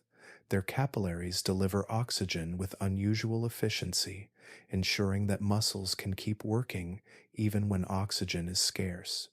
These adaptations are not learned in a single lifetime, but the product of countless generations who lived and died at high altitude. Genetic studies reveal subtle differences in the DNA of Tibetan populations, particularly in genes linked to oxygen metabolism. These changes likely spread quickly in their history because survival in such thin air depended on them. What feels like suffocation to outsiders is the everyday rhythm of life for those born to the Himalayas, their bodies tuned to the altitude in ways that remain astonishing to science. Beyond physiology lies culture, a second layer of adaptation that has carried these communities through centuries of hardship. Villages are often built around monasteries, their walls painted with symbols and prayers that speak of both faith and resilience. Traditions emphasize cooperation, for survival at the edge of the world demands that families and neighbors share what they have. Festivals mark the passage of seasons, binding communities together in joy, even when the landscape offers little. Songs and stories echo the wind and stone, teaching respect for the mountains and warning of the dangers they hold. Daily life in these villages is defined by endurance. Women spin wool from yaks and weave it into warm clothing. Men and women together tend the small fields, guiding plows drawn by animals along terraces that cling to the mountainsides. Children grow strong by running up steep paths, carrying loads that would leave outsiders gasping. Each task is more demanding in thin air, yet it is performed with a rhythm born of centuries, a quiet determination that has become the identity of highland people. In some places, houses are built from stone, stacked without mortar, their walls thick to hold in heat, their roofs covered with wood and packed earth to withstand heavy snow. Smoke curls from yak dung fires, for trees are scarce at these heights. The smell of burning fuel mixes with the scent of butter tea, a drink rich in salt and fat that warms the body and provides energy for the cold. Meals are simple yet sustaining, a blend of what can be grown in high fields and what can be carried by caravans of traders across mountain passes. The resilience of these cultures is also seen in their spiritual connection to the land. Peaks are often considered sacred, their summits off limits to climbing for local people, even as outsiders seek to conquer them. Rivers are honored as lifelines, their sources worshipped in rituals that recognize the fragile balance of water and life. The mountains are not just a backdrop, but a presence woven into the rhythm of prayer and the meaning of community. Human survival at the edge of the Himalayas is a story not only of endurance, but of adaptation, both in body and in spirit. From the physiology of Sherpas and Tibetans to the cultural practices that have allowed life to endure, it is a reminder of the profound ways in which humans can shape themselves to the demands of the earth. The villages that cling to the mountainsides stand as quiet proof that even in the most unforgiving landscapes, life finds a way not just to endure, but to belong. High above the valleys where rivers weave and forests climb, the Himalayas rise not only as stone and snow, but as beings held sacred by the people who live in their shadow. For centuries, their peaks have been seen as the abodes of gods, places where earth and sky meet, where human footsteps slow into reverence. To many, the Himalayas are not lifeless ridges of rock, but living presences, guardians of balance and spirit, towering reminders of something greater than human life. Mount Everest, known to Western explorers by the name of a surveyor, holds older and deeper names among the cultures that surround it. In Nepal, it is Sagarmatha, which means goddess of the sky. In Tibet, it is Chomolungma, mother goddess of the world. These names reveal how people see the mountain, not as a challenge to be conquered, but as a sacred being, vast and untouchable, a mother who watches over her people from the roof of the earth. Long before climbers set their sights on her summit, local traditions taught respect, caution, and offerings, for to walk in her shadow was to be close to the divine. Further west, Mount Kailash rises in solitary majesty, standing isolated yet commanding in presence. Unlike Everest, its summit has never been reached, and not because it is too high or too dangerous, but because it is forbidden. For Hindus, Kailash is the throne of Lord Shiva, the cosmic dancer who destroys and creates the world anew. For Buddhists, it is the home of Demchok, a representation of supreme bliss. For Jains, it marks the site where their first saint attained liberation. For followers of the ancient Bon religion, it is a mountain of origins, the axis of the universe itself. To circle Kailash on foot, a pilgrimage known as the Kora, is believed to cleanse a lifetime of sins. Completing it multiple times is said to bring even greater spiritual merit. The journey is long, cold, and arduous, yet pilgrims of all faiths undertake it, their prayer flags fluttering in the wind as they walk step by step around the mountain they will never climb. Such pilgrimages are woven deeply into Himalayan life. Paths wind to shrines perched on ridges, caves where monks meditated, and hot springs believed to heal the body. Along the way, many stones carved with prayers line the trails, each inscription a voice left to join the chorus of devotion. At high passes, travelers stop to hang strings of colored flags, each one carrying mantras written in ink but meant to ride the wind itself, spreading blessings across the land. The mountains are not only physical barriers or landmarks, but sanctuaries where people seek healing, forgiveness, and communion with forces beyond themselves. The rituals are as diverse as the cultures that surround the peaks. In Bhutan, entire valleys celebrate Sechu festivals, where masked dances retell ancient stories and honor guardian deities believed to dwell in the surrounding mountains. In Nepal, villagers climb to sacred lakes each summer to offer flowers and prayers, believing the waters hold the power of renewal. In Tibet, herders pause their daily journeys to spin prayer wheels or offer barley flour into the wind as a gesture of gratitude. Each act, however small, binds people to the landscape as though it were alive, aware, and listening. In many traditions, the mountains themselves are seen as living beings. Their snow-capped peaks are the crowns of gods, their glaciers the breath of spirits, their rivers the veins that carry life to the earth below. When storms gather on their summits, it is said the deities are showing their power. When avalanches thunder down, they are warnings of human hubris. To live near these mountains is to live with an awareness that the land itself is not inert, but awake, demanding respect. Even for those who do not share these faiths, it is difficult to stand before the Himalayas without feeling some measure of awe. Their scale dwarfs the human body, their silence deepens thought, and their endurance outlasts empires. To the cultures that have grown within their embrace, this awe has always been given voice through reverence, woven into rituals, and carried across generations in song and prayer. The sacredness of Everest, Kailash, and countless lesser-known peaks is not confined to temples or festivals.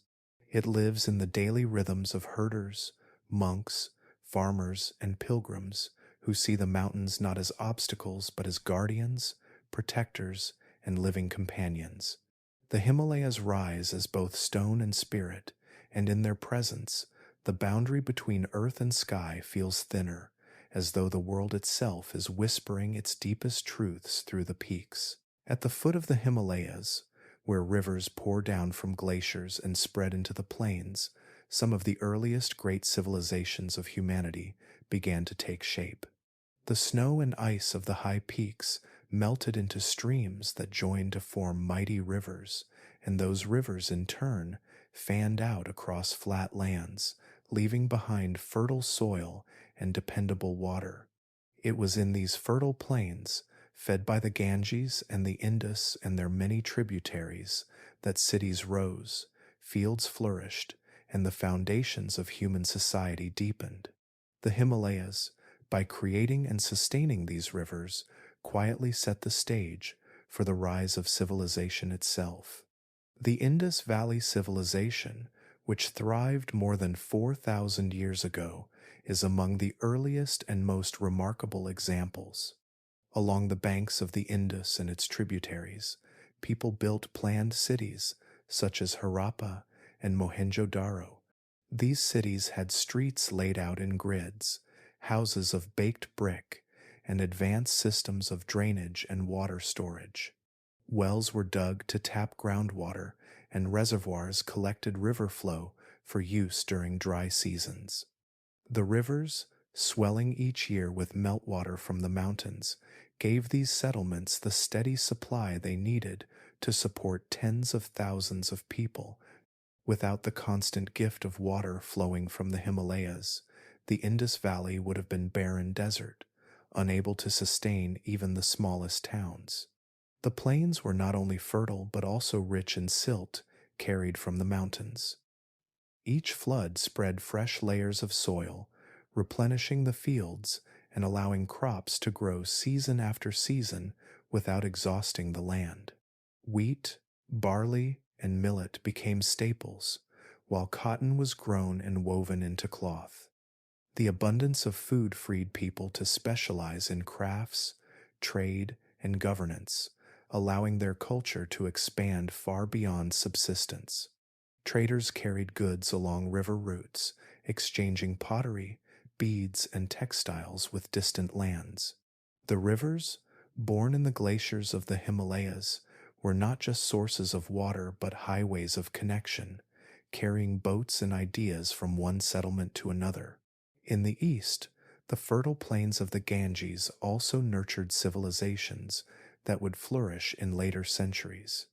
The river's annual floods spread alluvium across vast tracts of land, creating conditions perfect for rice cultivation. Kingdoms and cities grew along its banks, supported by reliable harvests and connected by waterways that made travel possible in an age before roads were common. The river itself became central not only to survival, but to culture, celebrated in hymns, songs, and traditions that endure to this day. The Himalayas shaped more than the rivers themselves. By towering across the north, they shielded the plains from the bitter cold winds of Central Asia, creating a climate where agriculture could thrive. Their immense presence captured monsoon rains, releasing water into rivers at just the right pace to sustain life through dry months.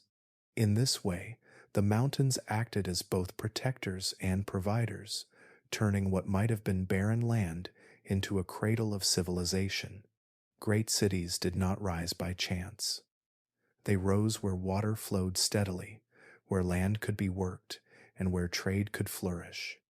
The Himalayas ensured all three.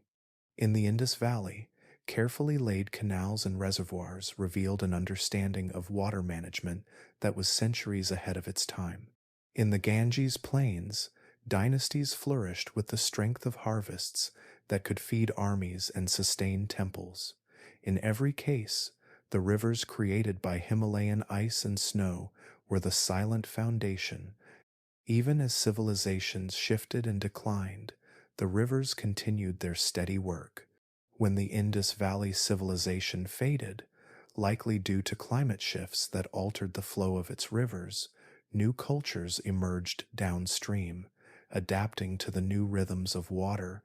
In the east, the steady presence of the Ganges allowed empires to expand, their capitals set near its banks, their strength tied to the fertile soil carried down from the mountains.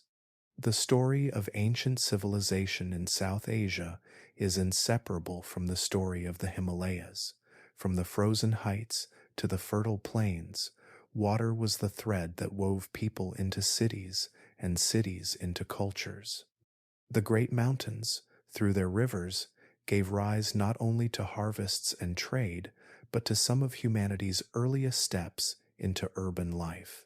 The echoes of those beginnings still flow in the rivers today, reminders that behind the bricks of Harappa and the hymns of the Ganges lies the same silent force, the Himalayas, shaping the destiny of entire civilizations from their seat in the sky.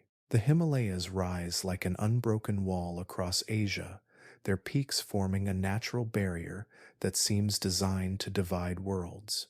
For much of history, they have done exactly that, standing between the civilizations of South Asia and the vast plateaus and steppes to the north. Their towering ridges, glaciers, and snowbound passes made travel nearly impossible, cutting communities off from one another and preserving ways of life that might otherwise have been lost. Yet the Himalayas have also served as gateways. Hidden among their valleys are passes that, though perilous, have carried traders, pilgrims, and travelers across their heights, connecting cultures that seem destined to remain apart.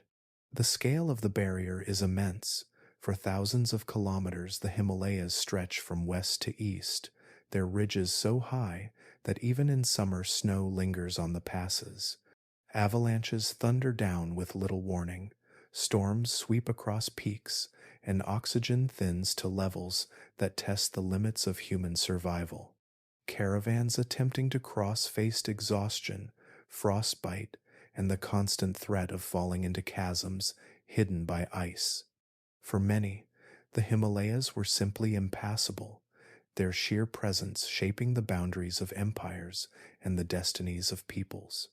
Yet where there are mountains, there are always valleys, and where ridges rise, gaps can be found.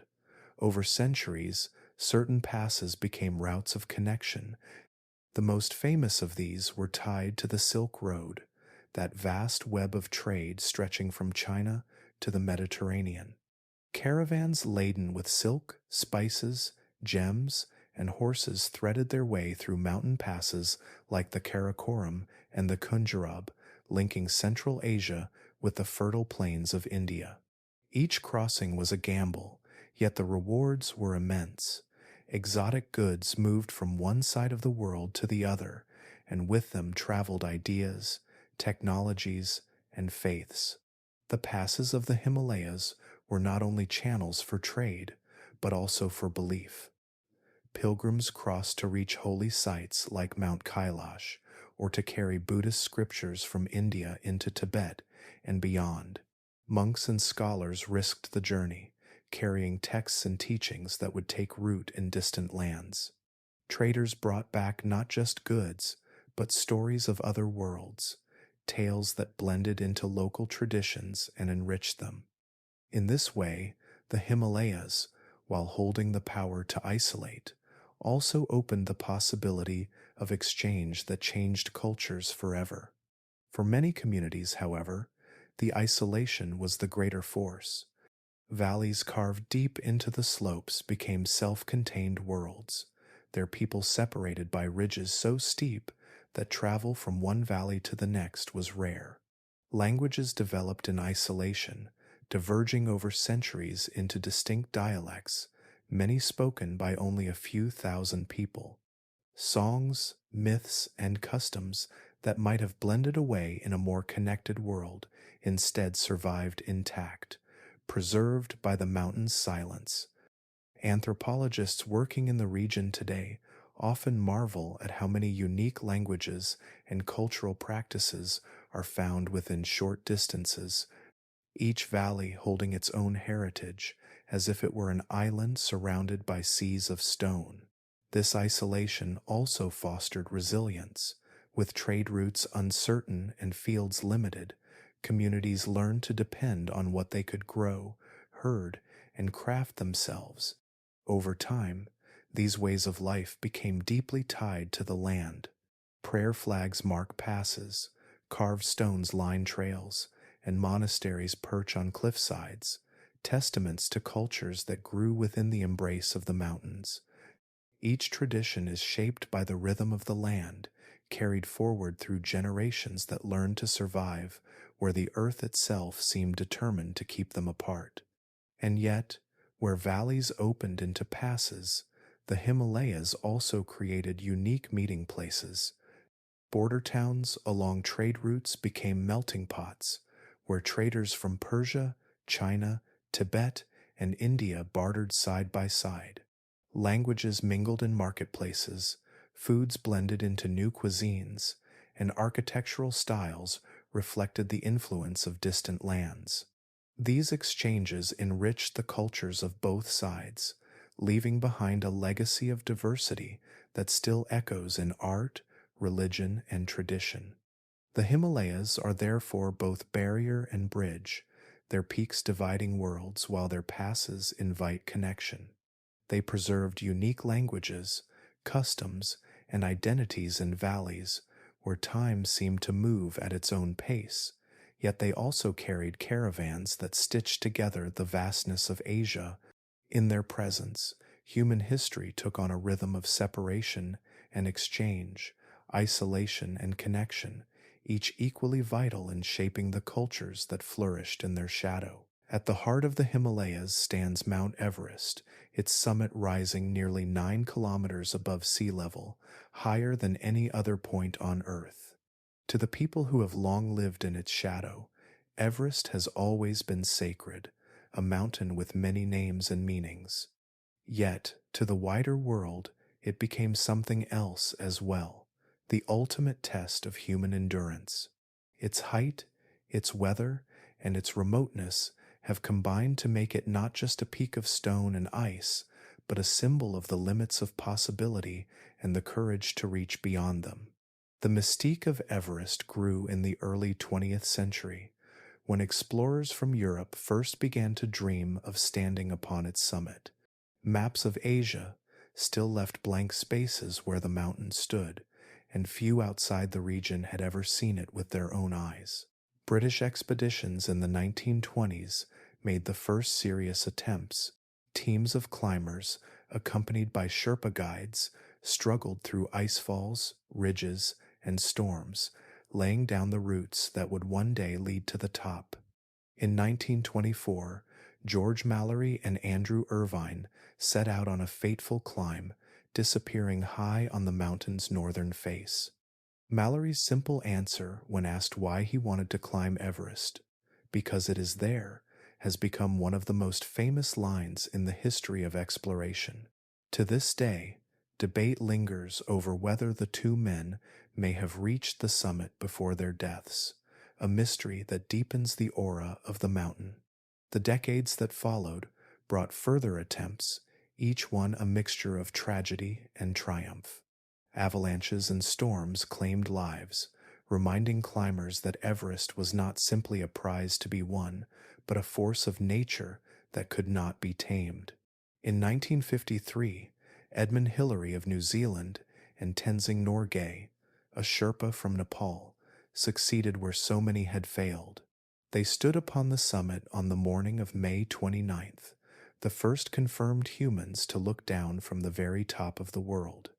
Their ascent was a triumph, not only of skill, but of cooperation, uniting climbers from different worlds in a shared victory.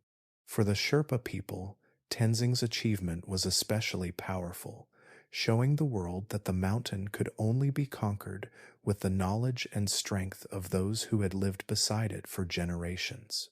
Everest quickly became more than a geographic feature. It turned into a symbol of endurance, of the human will to challenge extremes. Climbers from every continent were drawn to it, each one seeking not only the summit, but also the experience of testing themselves against the mountain. Some succeeded and returned with stories of breathtaking beauty, the view of the curvature of Earth, the silence above the clouds, the feeling of standing where almost no one had stood before. Others were caught by storms, by exhaustion, or by the thin air itself, their lives ending in pursuit of a dream. The mountain gained a reputation both as a place of glory and as a graveyard in the sky, where those who perished often remained, frozen on its slopes. The dangers did little to reduce the fascination. If anything, they heightened it. Everest became the ultimate symbol of endurance, not because it was safe or accessible, but because it demanded so much of those who dared to climb. Every step above 8,000 meters, the death zone, was a struggle to breathe, to move, to think. Every meter gained was won against the limits of the human body. To reach the summit was to prove, at least for a moment, that those limits could be pushed further than most imagined. Even today, with improved gear, oxygen systems, and guided expeditions, Everest retains its mystique. It still demands respect, still takes lives, and still draws thousands to its slopes. For climbers, it is the ultimate goal. For those who will never set foot upon it, Everest remains a symbol seen from afar, a reminder of how small human beings are in the face of nature, and how powerful our drive is to reach beyond what seems possible. It is not only the highest point on Earth, but a peak in the imagination, standing for both the fragility and the strength of the human spirit. Beneath the soaring peaks of the Himalayas, the ground is never truly still. What feels like solid rock underfoot is in fact a surface locked in a constant struggle as the Indian plate presses relentlessly into the body of Asia. This slow collision, the same force that lifted Everest and its neighbors into the sky, also stores immense tension deep underground. From time to time, that tension breaks free in violent bursts, sending waves of energy racing through the crust. The result is an earthquake, and in the Himalayas, these quakes are among the most devastating on Earth. In April of the year 2015, such a moment arrived in Nepal. The earthquake struck with little warning, its epicenter near the capital, Kathmandu. Entire neighborhoods shook as centuries-old temples crumbled to dust and modern buildings cracked and folded in on themselves. The shaking unleashed landslides that tumbled down mountain slopes, burying villages in seconds. In the high Himalayas, the earthquake triggered avalanches, one of which swept through the base camp on Mount Everest, killing climbers who had come in pursuit of the summit. Nearly 9,000 people lost their lives, and millions more were left homeless in one of the worst natural disasters ever to strike the region. But this was not the first time the Himalayas had been rocked by destruction. In the summer of 1950, the northeastern Indian state of Assam was struck by one of the most powerful earthquakes of the 20th century. The quake was so strong that the ground rose and fell like waves, and entire forests were uprooted as though plucked from the soil by unseen hands. The mighty Brahmaputra River changed its course, its channels twisted by the shifting earth. The earthquake was felt across Asia, and its scars remained in the land for decades. Other quakes have struck with similar force, each one a reminder of the unfinished story of the collision between India and Asia. The Himalayas sit upon what scientists call a thrust fault, where one slab of the Earth's crust is being pushed beneath another. The pressure builds silently over years, decades, or even centuries until the rocks can no longer hold. When they slip, the energy released is vast, shaking the ground across entire nations. Because the region is so densely populated, with villages and cities spread across valleys and plains, the human toll of these quakes is especially high. The danger is made worse by the landscape itself. The steep slopes of the Himalayas are already unstable, carved by rivers and glaciers into cliffs and ridges. When the ground shakes, these slopes collapse easily, sending landslides racing downward. Valleys that hold rivers and lakes can be blocked in moments, creating natural dams that later burst in catastrophic floods. In the high mountains, avalanches are often triggered by tremors, carrying snow and rock down onto trails and settlements. Each earthquake is not a single disaster, but many, unfolding one after another as the mountains respond to the sudden release of pressure. Scientists warn that some of the largest earthquakes the world has ever known may one day strike here again. Historical records, combined with geological studies, reveal evidence of massive quakes in the past, some so powerful they reshaped entire landscapes. The ongoing collision ensures that such events are inevitable. The Indian plate continues to drive northward at a speed of about 5 centimeters each year, pushing the mountains higher while straining the crust beneath. The Himalayas are still young in geological terms, and their birth is far from complete. For the people who live in their shadow, earthquakes are a fact of life.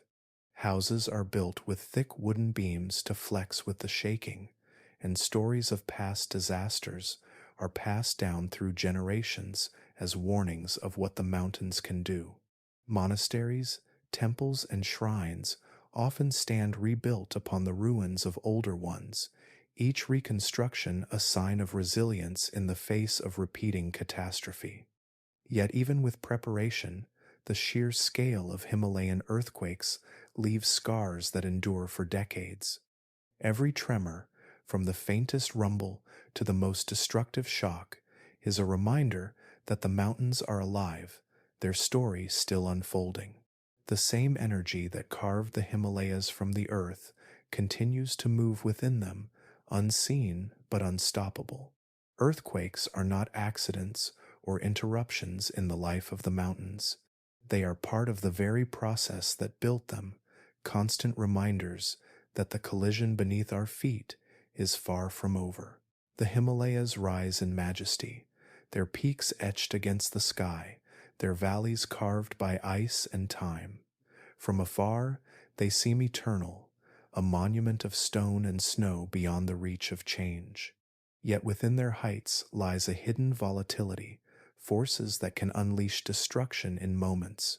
Landslides, avalanches, and floods are as much a part of the mountains as their glaciers and ridges, sudden disasters born from the same processes that make the Himalayas so breathtaking. The steepness of the slopes is both their beauty and their danger. Rock faces rise almost vertical, soil clings thinly to cliff sides, and rivers slice through valleys with relentless force. When the ground trembles, whether from earthquakes or the ceaseless erosion of rivers, entire hillsides can give way. Landslides roar down with astonishing speed, carrying boulders, trees, and soil in torrents of destruction. Villages built on terraces may find themselves buried beneath tons of rock within minutes. Roads that hug the sides of mountains vanish under cascades of debris, cutting off entire regions in an instant. Avalanches are the winter counterpart, born of snow that piles high upon ridges until it can no longer hold. A single loud crack, or the distant rumble of shifting ice, can signal the start. What begins as a fracture in a snowfield becomes a rushing wave of white, accelerating down slopes with terrifying power. To anyone caught in its path, the avalanche is almost silent until it arrives, a suffocating force that engulfs everything. Even climbers prepared with ropes and ice axes, those who spend their lives in these peaks, speak of avalanches as the danger they fear most. On Everest and other high summits, they have claimed countless lives, turning moments of triumph into tragedy. Floods in the Himalayas often come without warning. Some are caused by the sudden bursting of glacial lakes, bodies of water that form as glaciers retreat, and meltwater pools behind fragile walls of rock and ice. These natural dams can fail in an instant, unleashing walls of water that race through valleys, sweeping away bridges, fields, and towns. Known as glacial lake outburst floods, they are among the most feared disasters in the region, for they strike with little time to escape. In other cases, torrential monsoon rains overwhelm rivers, swelling them beyond their banks. What was once a gentle stream becomes a torrent of brown water, tearing through farmland and carrying entire houses downstream. The suddenness of these events is what makes them so devastating. A hillside that appears stable for years can collapse in a single storm. A glacier that has held firm for centuries can fracture in an hour of warmth. A river that nourishes fields can turn violent overnight, rising meters in just a few hours. The people who live in these valleys learn to watch the signs, to read the clouds and listen to the sounds of the mountains, but even the most experienced can be caught unprepared. The emotional contrast is striking. The same slopes that dazzle with rhododendron blossoms in spring can, in the season of rains, become rivers of mud. The same snow that glitters under the stars can cascade down in avalanches that bury entire camps. The same rivers that feed civilizations can drown them when their banks overflow. Beauty and danger are inseparable here, each feeding the other, each born from the same restless forces that continue to shape the Himalayas. Scientists studying the region note how the risks are increasing. Climate change warms the mountains, melting glaciers more rapidly and creating more unstable lakes. Monsoons grow heavier, delivering rains that saturate hillsides until they cannot hold. Population growth brings more villages and roads into areas vulnerable to landslides and floods, placing more lives in harm's way. The Himalayas, already volatile, are becoming more unpredictable. Yet even with these dangers, people continue to live among the peaks, to plant fields on terraces, to guide herds across ridges, to climb in pursuit of summits. The mountains give life through water and soil, even as they threaten to take it away. This balance, delicate and unforgiving, is part of what makes the Himalayas so powerful in human imagination. They are beautiful beyond words, but they are also deadly, a landscape where creation and destruction are never far apart, and where the forces of the earth reveal both their wonder and their wrath. Beneath the towering ridges of the Himalayas, hidden far below the snow and ice, lie treasures forged over millions of years. The same collision that thrust the mountains skyward also pressed and folded the earth's crust, concentrating minerals deep within their foundations. Layer upon layer of ancient seabed, volcanic rock, and metamorphic stone holds deposits of salt, gemstones, and rare elements. For those who live in the shadow of the peaks, these hidden riches have always been both a blessing and a temptation, sources of wealth but also of danger. Salt is among the oldest and most important of these treasures. Long before modern trade routes, Himalayan salt was carried down from high valleys to the plains, where it became as valuable as gold. Blocks of pink and red salt, chipped from deposits left behind by the vanished Tethys Sea, were loaded onto caravans of yaks and carried across passes into India, Tibet, and beyond. Salt was not only a seasoning but a preservative, a way to keep food through long winters, and for many centuries it was a currency of survival. Even today, Himalayan salt is exported worldwide, its crystals prized for their purity and their distinctive hues, reminders that these mountains once lay beneath an ancient ocean. Alongside salt lie gemstones, born of immense pressure and heat. In riverbeds and rocky outcrops, stones of remarkable clarity and color can be found. Rubies gleam with deep crimson, sapphires shimmer in shades of blue, and aquamarines sparkle with icy brilliance. These gems, carried by erosion into streams or hidden within hard rock, have been mined for centuries, feeding local economies and global markets. Traders once carried them along the Silk Road, exchanging them for silk, spices, and gold. Today, they still draw miners into the mountains, each stone a fragment of the immense geological forces that built the Himalayas. The region also holds rare minerals that the modern world prizes, deposits of lithium, copper, and other metals essential for technology lie hidden in the folds of the land. Some valleys are rich in mica, once used in paints and cosmetics, now critical in electronics. Iron and coal deposits, though smaller than in other regions, have also been tapped, fueling local industry. These resources are not infinite, and their extraction often comes at a heavy cost, disturbing fragile landscapes that already balance on the edge of erosion and collapse. Mining in the Himalayas is never simple.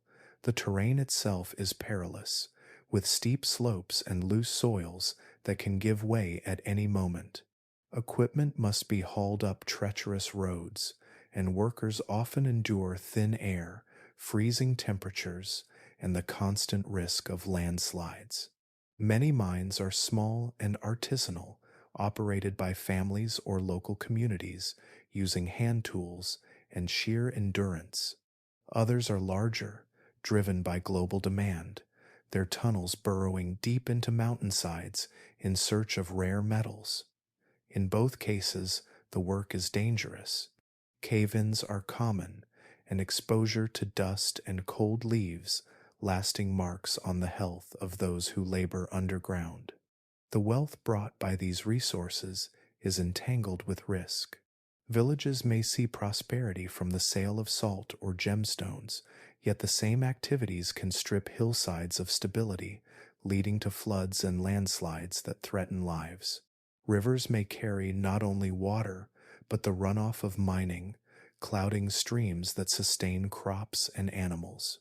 The balance between survival and exploitation is delicate, and in many places, the scars of mining are visible long after the wealth has been carried away. Yet the draw of the treasures remains strong. A single ruby can change the fortune of a family. A load of salt can buy food for a season. A pocket of lithium can feed the hunger of industries far beyond the mountains. The Himalayas are not only a place of glaciers and peaks, but also a storehouse of hidden riches, each one a reminder of the violent and creative forces that built them. Beneath their beauty lies a world of stone, shaped by time, holding wealth that can sustain or endanger, depending on how it is used. The treasures beneath the peaks are inseparable from the risks of seeking them, and together they form another layer of the Himalayas' story, one written not only in ice and snow, but also in the deep and restless heart of the earth. The Himalayas are often thought of in terms of their vastness, their sheer size and scale, but hidden within this immensity are small worlds of remarkable intimacy, valleys carved deep into the mountains by ancient glaciers, and roaring rivers form pockets of isolation, each one separated by ridges so steep and snowbound that passage is rare. In these secluded corners, life follows its own rules. Plants and animals evolve in silence, adapting to conditions unique to their valleys, creating a mosaic of species found nowhere else on Earth. In some of these valleys, forests flourish that seem almost primeval, filled with moss-draped trees and orchids that cling to branches, nourished by constant mist. In others, dry alpine meadows spread across slopes, dotted with hardy shrubs and herbs that have learned to survive bitter cold and strong sunlight. Because these habitats are so isolated, species that would normally mix and share genes are instead cut off, left to adapt to their own microclimates. Over time, even small differences in temperature, rainfall, or altitude can lead to entirely new forms of life. DNA studies have revealed just how quickly this adaptation can occur. Populations of the same species, separated by only a few valleys, often show significant genetic differences, evidence of rapid evolution driven by the unique pressures of each environment. A plant that thrives in a damp gorge may develop broader leaves to capture the dim light, while its relatives in a sunnier, drier valley evolve smaller, waxy leaves to preserve moisture. Birds may adapt their calls to echo differently in narrow canyons, their songs diverging until populations no longer recognize one another. Insects, frogs, and rodents become genetically distinct in just a few thousand years, each shaped by the hidden hand of isolation. The snow leopard, elusive and solitary, roams widely across the Himalayas, but smaller creatures tell the sharper story of this evolutionary pattern. Tiny amphibians, like high-altitude frogs, show variations in size, coloration, and even their tolerance to freezing temperatures depending on the valleys they inhabit. Rodents that live in one isolated gorge may have thicker fur or stronger digging claws than their close cousins just beyond the ridge. These differences, though subtle at first, accumulate over generations, creating new species perfectly fitted to their surroundings. The Himalayas have therefore become a kind of natural laboratory where evolution unfolds at an accelerated pace. Scientists who study these regions often speak of them as living museums, each valley a gallery holding unique exhibits of adaptation. DNA collected from plants and animals reveals lineages splitting and diverging more rapidly here than in flatter, more connected landscapes.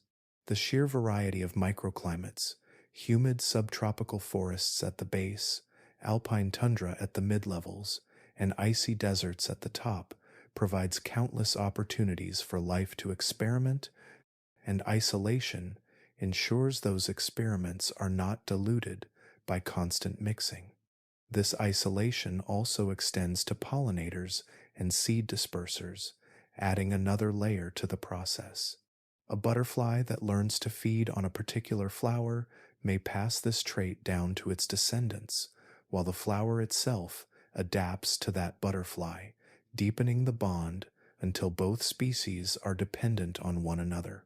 In a neighboring valley where the butterfly never arrives, the same plant may adapt to a bee or a bird instead, producing a new shape, color, or fragrance. Over time, these small changes build into striking differences, the signature of evolution written into petals and wings. Human discovery of these isolated worlds has been slow, and many species remain unnamed, hidden in valleys few outsiders have ever entered. Botanists searching high meadows have described herbs with medicinal properties unknown to science. Zoologists have cataloged frogs, lizards, and small mammals found in no other place. The Himalayas, by their very design, guard these secrets, keeping them safe until chance or persistence brings them to light. Every isolated valley is a reminder that life does not need vast continents to innovate. It only needs time, separation, and the endless creativity of survival.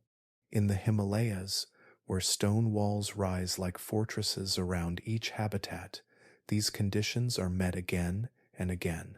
The result is a landscape where evolution writes countless variations, each one suited to the narrow stage upon which it plays. Together, these hidden experiments form a larger story, one that shows the Himalayas are not just mountains of rock and ice, but a living, breathing workshop of nature itself. Long before the first temples were built in the valleys, before the first cities rose upon the fertile plains, the Himalayas were already witnesses to the movement of ancient humanity. Hidden among their ridges and caves are traces of people who lived here tens of thousands of years ago, leaving behind fossils, tools, and fragments of life that tell the story of survival at the very edge of possibility.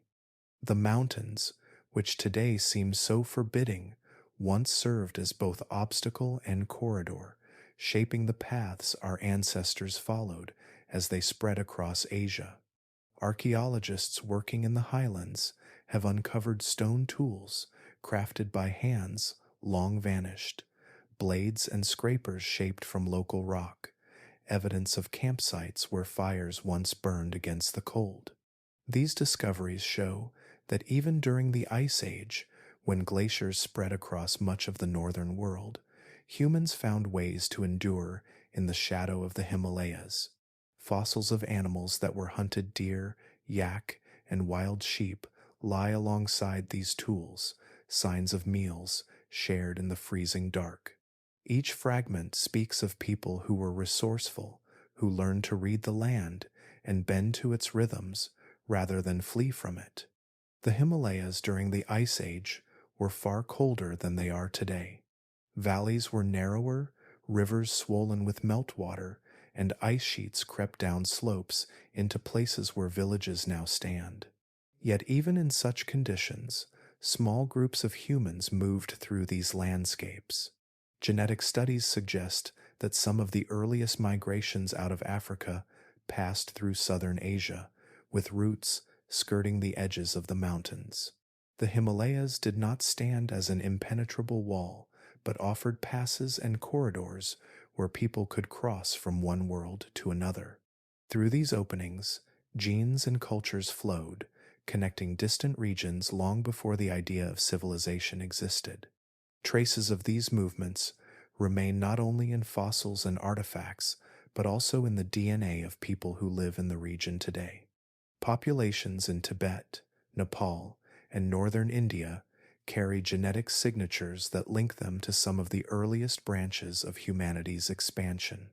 Among these signatures are adaptations to high altitudes, including the ability to thrive with less oxygen, which appear to have deep roots stretching back to Ice Age populations. This genetic evidence shows that the story of humanity in the Himalayas is not recent but stretches far into prehistory, written into the very bloodlines of those who still call these peaks home.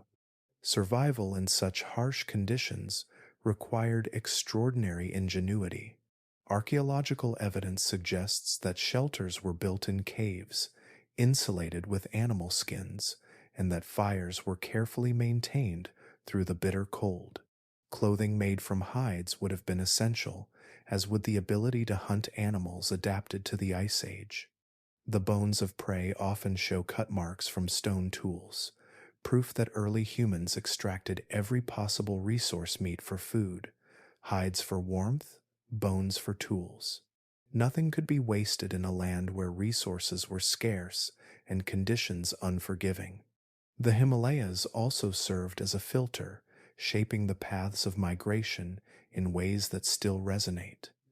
Some groups may have turned south, following the river valleys that opened into India's fertile plains.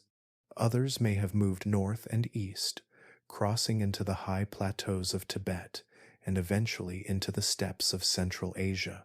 The mountains thus acted both as barriers, challenging and limiting movement, and as corridors, guiding humanity along routes that became the arteries of later civilizations. In recent years, the discovery of ancient human remains in caves such as Baishia Karst Cave on the edge of the Tibetan Plateau has added to this picture. Fossilized fragments of jawbones and teeth suggest that not only modern humans, but also other hominin species, such as the Denisovans, lived at these high altitudes. Their presence reveals a deeper, more complex prehistory than once imagined, one in which multiple human species shared the landscapes of the Himalayas, adapting to its challenges in ways that we are only beginning to understand. The story of human prehistory in the Himalayas is therefore not a tale of absence, but of endurance and passage. Fossils, stone tools, and genetic echoes tell of a time when the mountains were part of humanity's frontier, both a formidable challenge and a vital bridge. The very peaks that today inspire awe were once crossed by small groups of travelers seeking food, shelter, and a path forward, their footprints pressed into snow that has long since melted away. The Himalayas stood then, as they do now, not only as monuments of stone, but as silent companions in the journey of our species. High in the folds of the Himalayas, where valleys cut deep and ridges rise like walls, culture has grown in isolation, shaped as much by the land as by the people themselves. Each valley is like an island of stone, separated from its neighbors by slopes so steep and passes so treacherous that for centuries contact was rare.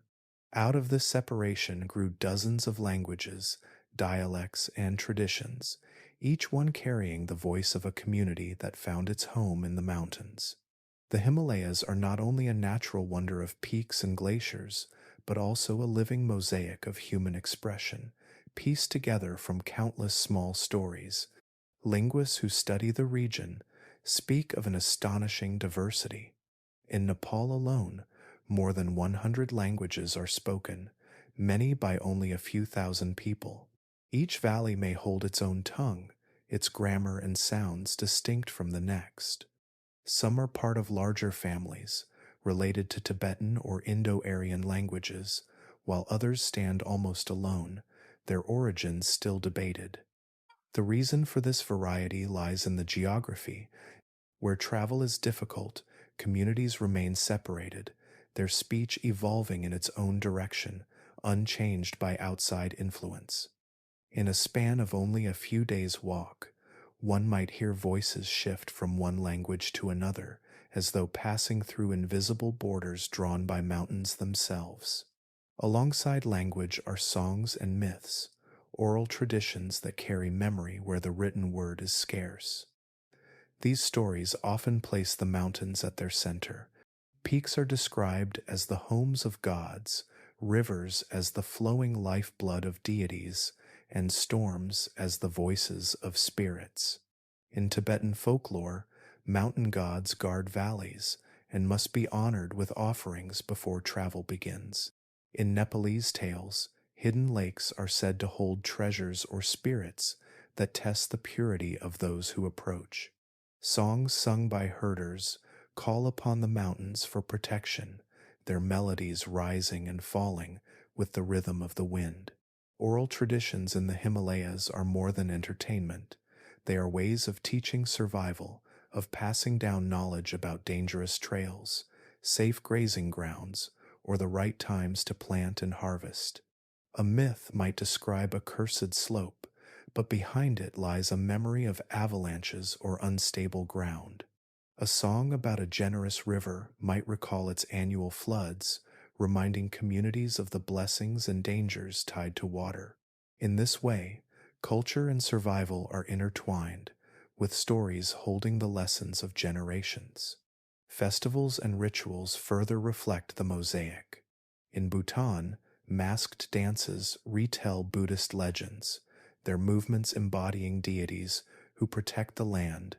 In Ladakh, the Losar festival marks the new year with prayers, songs, and the lighting of lamps, carrying hope for balance in the seasons to come. In small villages scattered along the ridges, local celebrations may honor specific peaks or lakes, where the geography itself dictates the rhythm of worship. Each tradition is tied to the land in a way that feels inseparable, as though the mountains themselves are part of the community. The diversity of culture also extends into art and craft.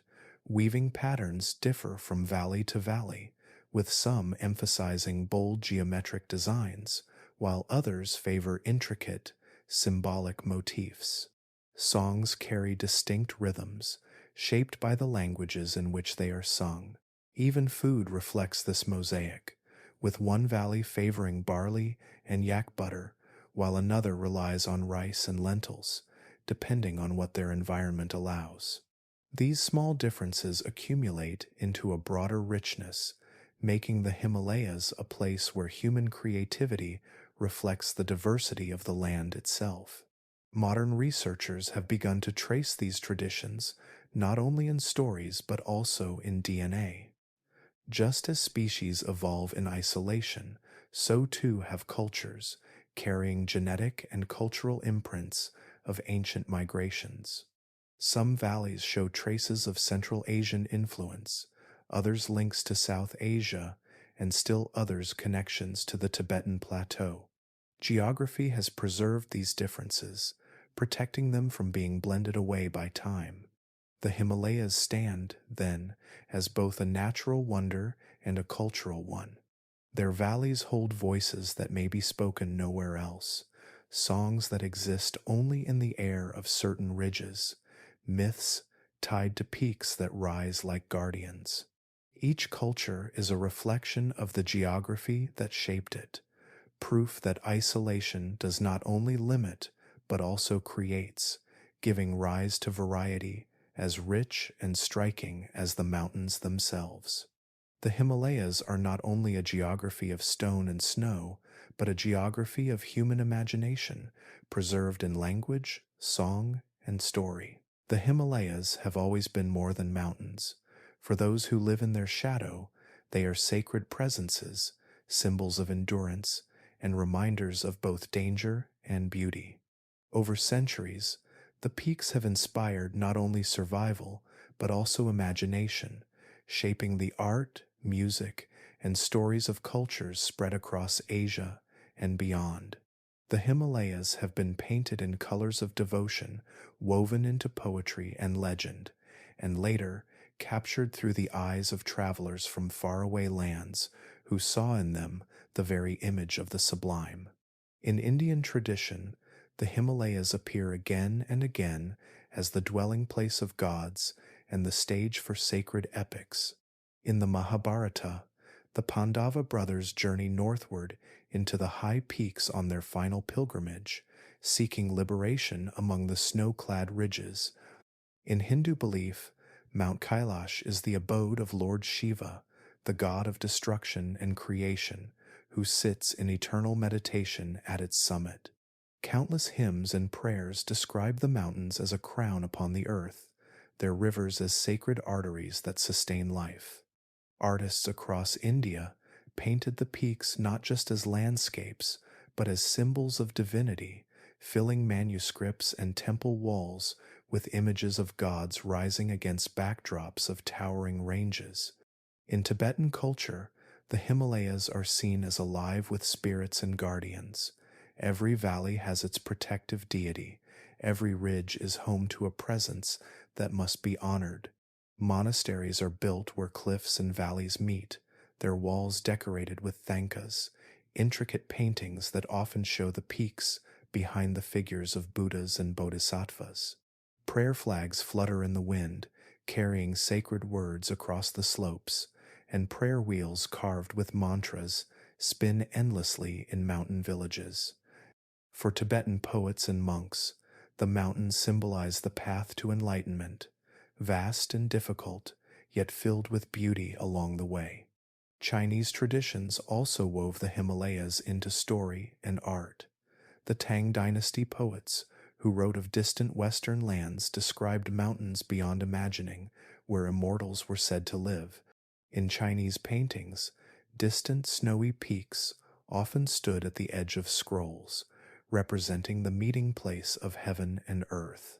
For the imperial courts, the Himalayas were a distant frontier, their passes leading to trade and cultural exchange along the Silk Road. Yet even from afar, the mountains became symbols of power and mystery, appearing in literature as realms of transformation and challenge. Centuries later, Western travelers and writers encountered the Himalayas with their own eyes. For them, the peaks were unlike anything seen in Europe. To Victorian explorers, artists, and poets, the mountains became symbols of the sublime, the romantic ideal of beauty so vast it inspired awe and fear at once. Painters sketched the ridges in dramatic light, their canvases filled with swirling snow and jagged cliffs. Writers described the silence of valleys, the dizzying scale of summits, the sense that the earth itself had revealed its greatest secret. For Western audiences, the Himalayas became not just geography but an idea, the ultimate frontier of nature's power. The mystique of Everest, Nanda Devi, and Annapurna filled journals and novels, their names whispered with reverence in salons and lecture halls. Climbing expeditions, often tragic, were followed like tales of heroism, adding layers of legend to the mountain's image. In paintings, they were rendered in oils and watercolors as places of unearthly grandeur, their peaks glowing under fiery sunsets or shrouded in pale clouds. The Himalayas became muse not only to those who lived near them, but also to those who had never seen them, imagined from afar, through words and brushstrokes. Even today, the Himalayas continue to inspire art and story. Filmmakers set their cameras against the ridges.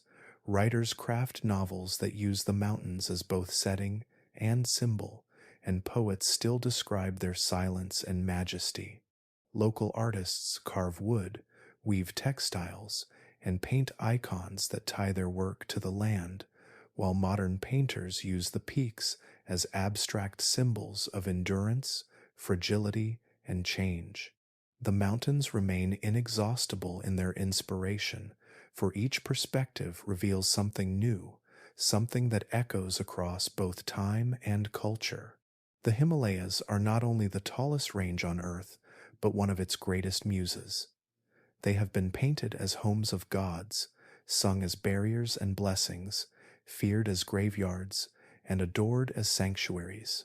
From the epics of India to Tibetan thankas, from Chinese scrolls to Western canvases, the peaks rise not only in stone, but in imagination.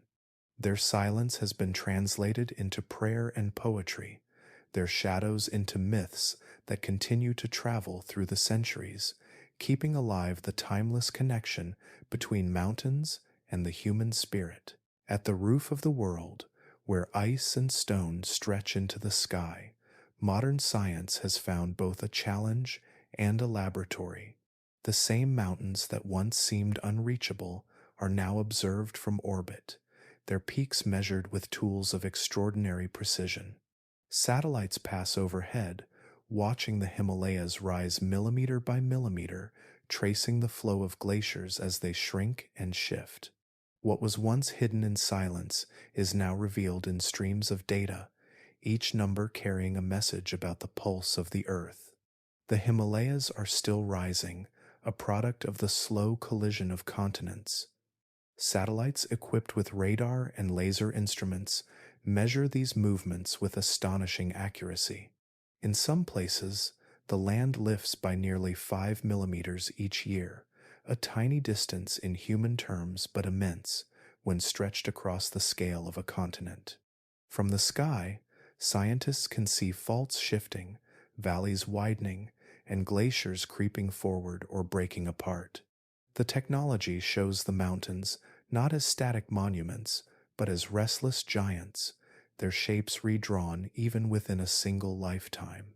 Glaciers, once mapped by hand through long and dangerous expeditions, are now tracked from above with clarity that would have seemed impossible just a few decades ago. High-resolution images show the retreat of ice tongues, the expansion of meltwater lakes, and the cracking of ice fields under the heat of a changing climate. Satellites even measure the thickness of glaciers by sending radar waves through the ice, building three-dimensional pictures of their hidden bulk. From these measurements, scientists can calculate how much water the mountains hold and how quickly it is being released into rivers that sustain billions of lives. On the ground, climate stations dot the high passes and valleys, often perched at altitudes where air itself is scarce. These stations record temperature, humidity, wind, and snowfall every hour of every day through seasons of blistering cold and summer storms. Solar panels power their instruments, transmitting signals to researchers far below. The data they provide is invaluable, for the Himalayas are warming faster than the global average. In some valleys, temperatures have risen by more than 1 degree Celsius in only a few decades, a change that reshapes snowpack, water cycles, and entire ecosystems. Together, the satellites above and the stations on the ground create a layered picture of the mountain's heartbeat. Earthquakes rumble through their foundations, glaciers pulse as they advance and retreat, rivers surge with meltwater and then fall quiet in winter. Scientists speak of these patterns as signals of a living planet, a reminder that the Himalayas are not fixed but dynamic, tied to forces deep within the earth and far beyond it. The collision of plates that lifted them also influences global circulation, monsoons, and even the jet stream, linking the mountains to weather patterns half a world away. In recent years, drones and automated sensors have joined the effort, flying over dangerous crevasses and landing on unstable ridges where humans cannot safely go. They bring back detailed maps, samples, and real-time footage of glaciers calving into meltwater lakes or landslides reshaping valleys. Genetic material left in streams, known as environmental DNA, is being analyzed to discover which species are present in a region without ever capturing them, revealing hidden biodiversity in isolated valleys. These advances allow science to listen more closely to the mountains than ever before. The Himalayas, once approached with awe and myth, are now also studied with precision and care. Yet the deeper scientists look, the more the mountains remind us of mystery. Why some glaciers retreat quickly while others remain stable, why earthquakes strike suddenly after centuries of silence, how changes in the jet stream ripple across continents. These questions remain open, their answers still written in stone and ice. Each new discovery adds detail, but also deepens curiosity. In their instruments and data, scientists see the Himalayas not only as a range of peaks, but as a living system, one that records the deep time of geology and the immediate changes of climate in the same breath. It is this heartbeat, measured in millimeters of uplift, in shifts of rivers, in cracks of ice, that modern science is beginning to hear more clearly. And within that heartbeat lies the story of a planet still in motion, a world whose greatest mountains are both archives of the past and mirrors of the future. To imagine the Himalayas gone is to imagine a world utterly reshaped, for their presence touches everything from the air we breathe to the rivers that feed billions. Without these mountains, the landscapes of Asia, the rhythms of climate, and even the story of humanity would look entirely different. Their absence would mean not only a change in scenery, but a change in history itself, a planet where the very conditions for civilization might never have formed. Without the Himalayas to block moist winds from the Indian Ocean, the monsoons that sweep across South Asia each year would not exist in their present form. Instead of being trapped and forced upward, releasing torrents of rain, the winds would drift northward with little to stop them, their moisture dispersing thinly across Central Asia. The fertile plains of the Ganges and the Indus, today sustained by seasonal floods and rainfall, would have remained arid expanses. Without the monsoons, rice paddies would never have spread across the valleys, and wheat fields would never have flourished in the lowlands. Agriculture, which relies on predictable cycles of water, would have struggled to take root in the absence of these rains. The great rivers themselves would also be missing. The Ganges, the Indus, the Brahmaputra, and countless others are born from glaciers and snowfields high in the Himalayas. Without these frozen reservoirs, there would be no steady source of meltwater to feed streams through dry seasons. The rivers that now wind across the plains, shaping deltas, nourishing fields, and carrying life, would never have existed as we know them. Instead, the landscape might have been marked by ephemeral streams that vanished in the heat of summer, unreliable and too small to sustain the needs of vast human populations. Civilizations built upon their banks, such as the Indus Valley culture, may never have emerged at all. The absence of rivers would ripple outward in ways difficult to overstate. Cities would not have risen where fertile floodplains now stretch for hundreds of kilometers. Trade routes that followed waterways would have had no foundation, and cultural exchanges that shaped Asia's history would have been delayed or diverted. Without rivers to irrigate crops and connect distant lands, humanity's story might have unfolded more slowly, its centers of innovation forming elsewhere on Earth. The plains of northern India and Pakistan, instead of becoming cradles of civilization, might have remained sparsely populated deserts. Even beyond human history, the Earth's climate would have taken another course. The rise of the Himalayas created vast surfaces of exposed rock that reacted chemically with carbon dioxide in the air, slowly drawing it down and cooling the planet. This process is believed to have helped trigger global ice ages, moments in which the balance of climate tipped toward cold. Without these mountains, atmospheric carbon dioxide would have lingered at higher levels, and the planet might have remained warmer for millions of years. Forests and grasslands would have stretched differently, deserts might have expanded further, and the evolutionary paths of countless species could have changed. The jet stream, that great river of air that circles the globe, is bent and redirected by the presence of the Himalayas and the Tibetan Plateau. Without them, Winds would flow differently, storms would travel new paths, and weather across the northern hemisphere would shift in ways difficult to fully predict. Rainfall patterns in Africa, Europe, and the Middle East might have been altered, reshaping ecosystems far from Asia. The mountains, though fixed in place, send ripples through the atmosphere that extend across the planet. Without them, those ripples would never have formed. It is also possible that humanity itself would have looked different. The Himalayas and their foothills served as both barrier and corridor during ancient migrations. They forced some groups to turn south, where they found fertile plains, while others crossed high passes into Central Asia.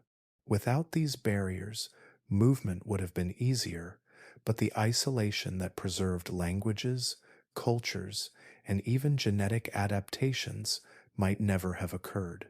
The world's cultural map would be flatter, less diverse, and shaped by different boundaries.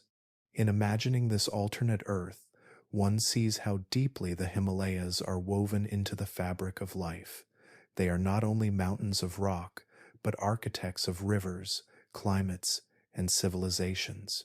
Their absence would leave the world unrecognizable, a planet where rains fall differently, where rivers fail to flow, where history itself bends in another direction. The story of the Himalayas is not simply one of rising peaks, but of the countless threads they spin, threads that bind together nature, climate, and humanity into the world we know today. The Himalayas are often seen as eternal, their snowy crowns unchanging, their ridges as old as time itself. Yet the truth is more fluid, more alive. These mountains are not monuments carved to stand still. They are motion, born from the restless collision of continents, rising each year by invisible measures, and at the same time eroding under the steady work of rivers, winds, and glaciers. They grow and crumble, break and rebuild, reshaping the land with every passing season. Even as we sleep, their peaks inch skyward, their valleys deepen, their glaciers shift. They are reminders that the earth itself is never at rest. From the vanished oceans that once covered their summits, to the tectonic forces that hurled them upward, to the rivers that carry their sediments across continents, the Himalayas tell the story of a planet in motion. They are a bridge between sky and stone, ice and fire, past and present. To look upon them is to see millions of years condensed into ridges of rock, each layer a page in Earth's deep history. Their summits, higher than the clouds, hold the fossils of seashells. Their valleys hold the voices of civilizations that rose and fell upon the gifts of their rivers. Their glaciers, glittering in the thin air, hold the water that sustains billions. And yet, for all their scale, the Himalayas speak also of fragility. Avalanches roar with little warning. Earthquakes shake the land as the plates grind on. Glaciers retreat, leaving lakes that burst into sudden floods. Life here has always balanced between abundance and danger, between harvest and ruin. The mountains give, and they take away. This duality is part of their power, a reminder that beauty and peril often walk together in the natural world. They are also teachers, shaping not only landscapes but people. Cultures blossomed in their shadows, languages took root in their valleys, and myths rose from their peaks. The Himalayas inspired sacred journeys, carved trade routes, and gave humanity both shelter and challenge. Their influence extends beyond geography into the stories, songs, and identities of countless generations. Even those who have never set foot upon their slopes feel their reach, through the rivers they nourish, the rains they guide, and the climate they help regulate. Science, with its satellites and sensors, now listens closely to the pulse of these mountains. It measures their rise, tracks their glaciers, and maps their hidden valleys. Yet even in this age of precision, The Himalayas remain filled with mysteries. They remind us that no matter how much we learn, the Earth always holds more than we can know. Each discovery only deepens the wonder.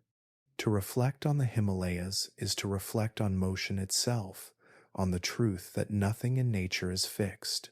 Continents move, climates shift, rivers wander, life adapts, and in the heart of this ceaseless change, mountains rise higher than the sky, carrying with them the stories of oceans, of ice ages, of civilizations, and of the restless earth beneath our feet. The Himalayas are not monuments, they are motion. They are not static towers of stone, but breathing landscapes, sculpting and reshaping the world with every heartbeat of the planet.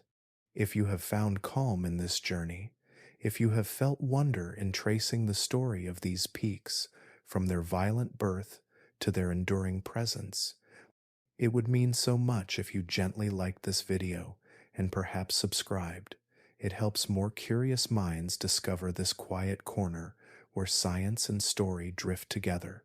And if you would like, share in the comments where in the world you are listening from and what time it is there. I always love seeing how these soft explorations reach across distances, connecting people under the same sky. Now, let the thought linger. Even as you close your eyes, the mountains are rising, the earth is moving, and the story continues, written in stone and snow, in rivers and skies, in the silent, patient work of the Himalayas.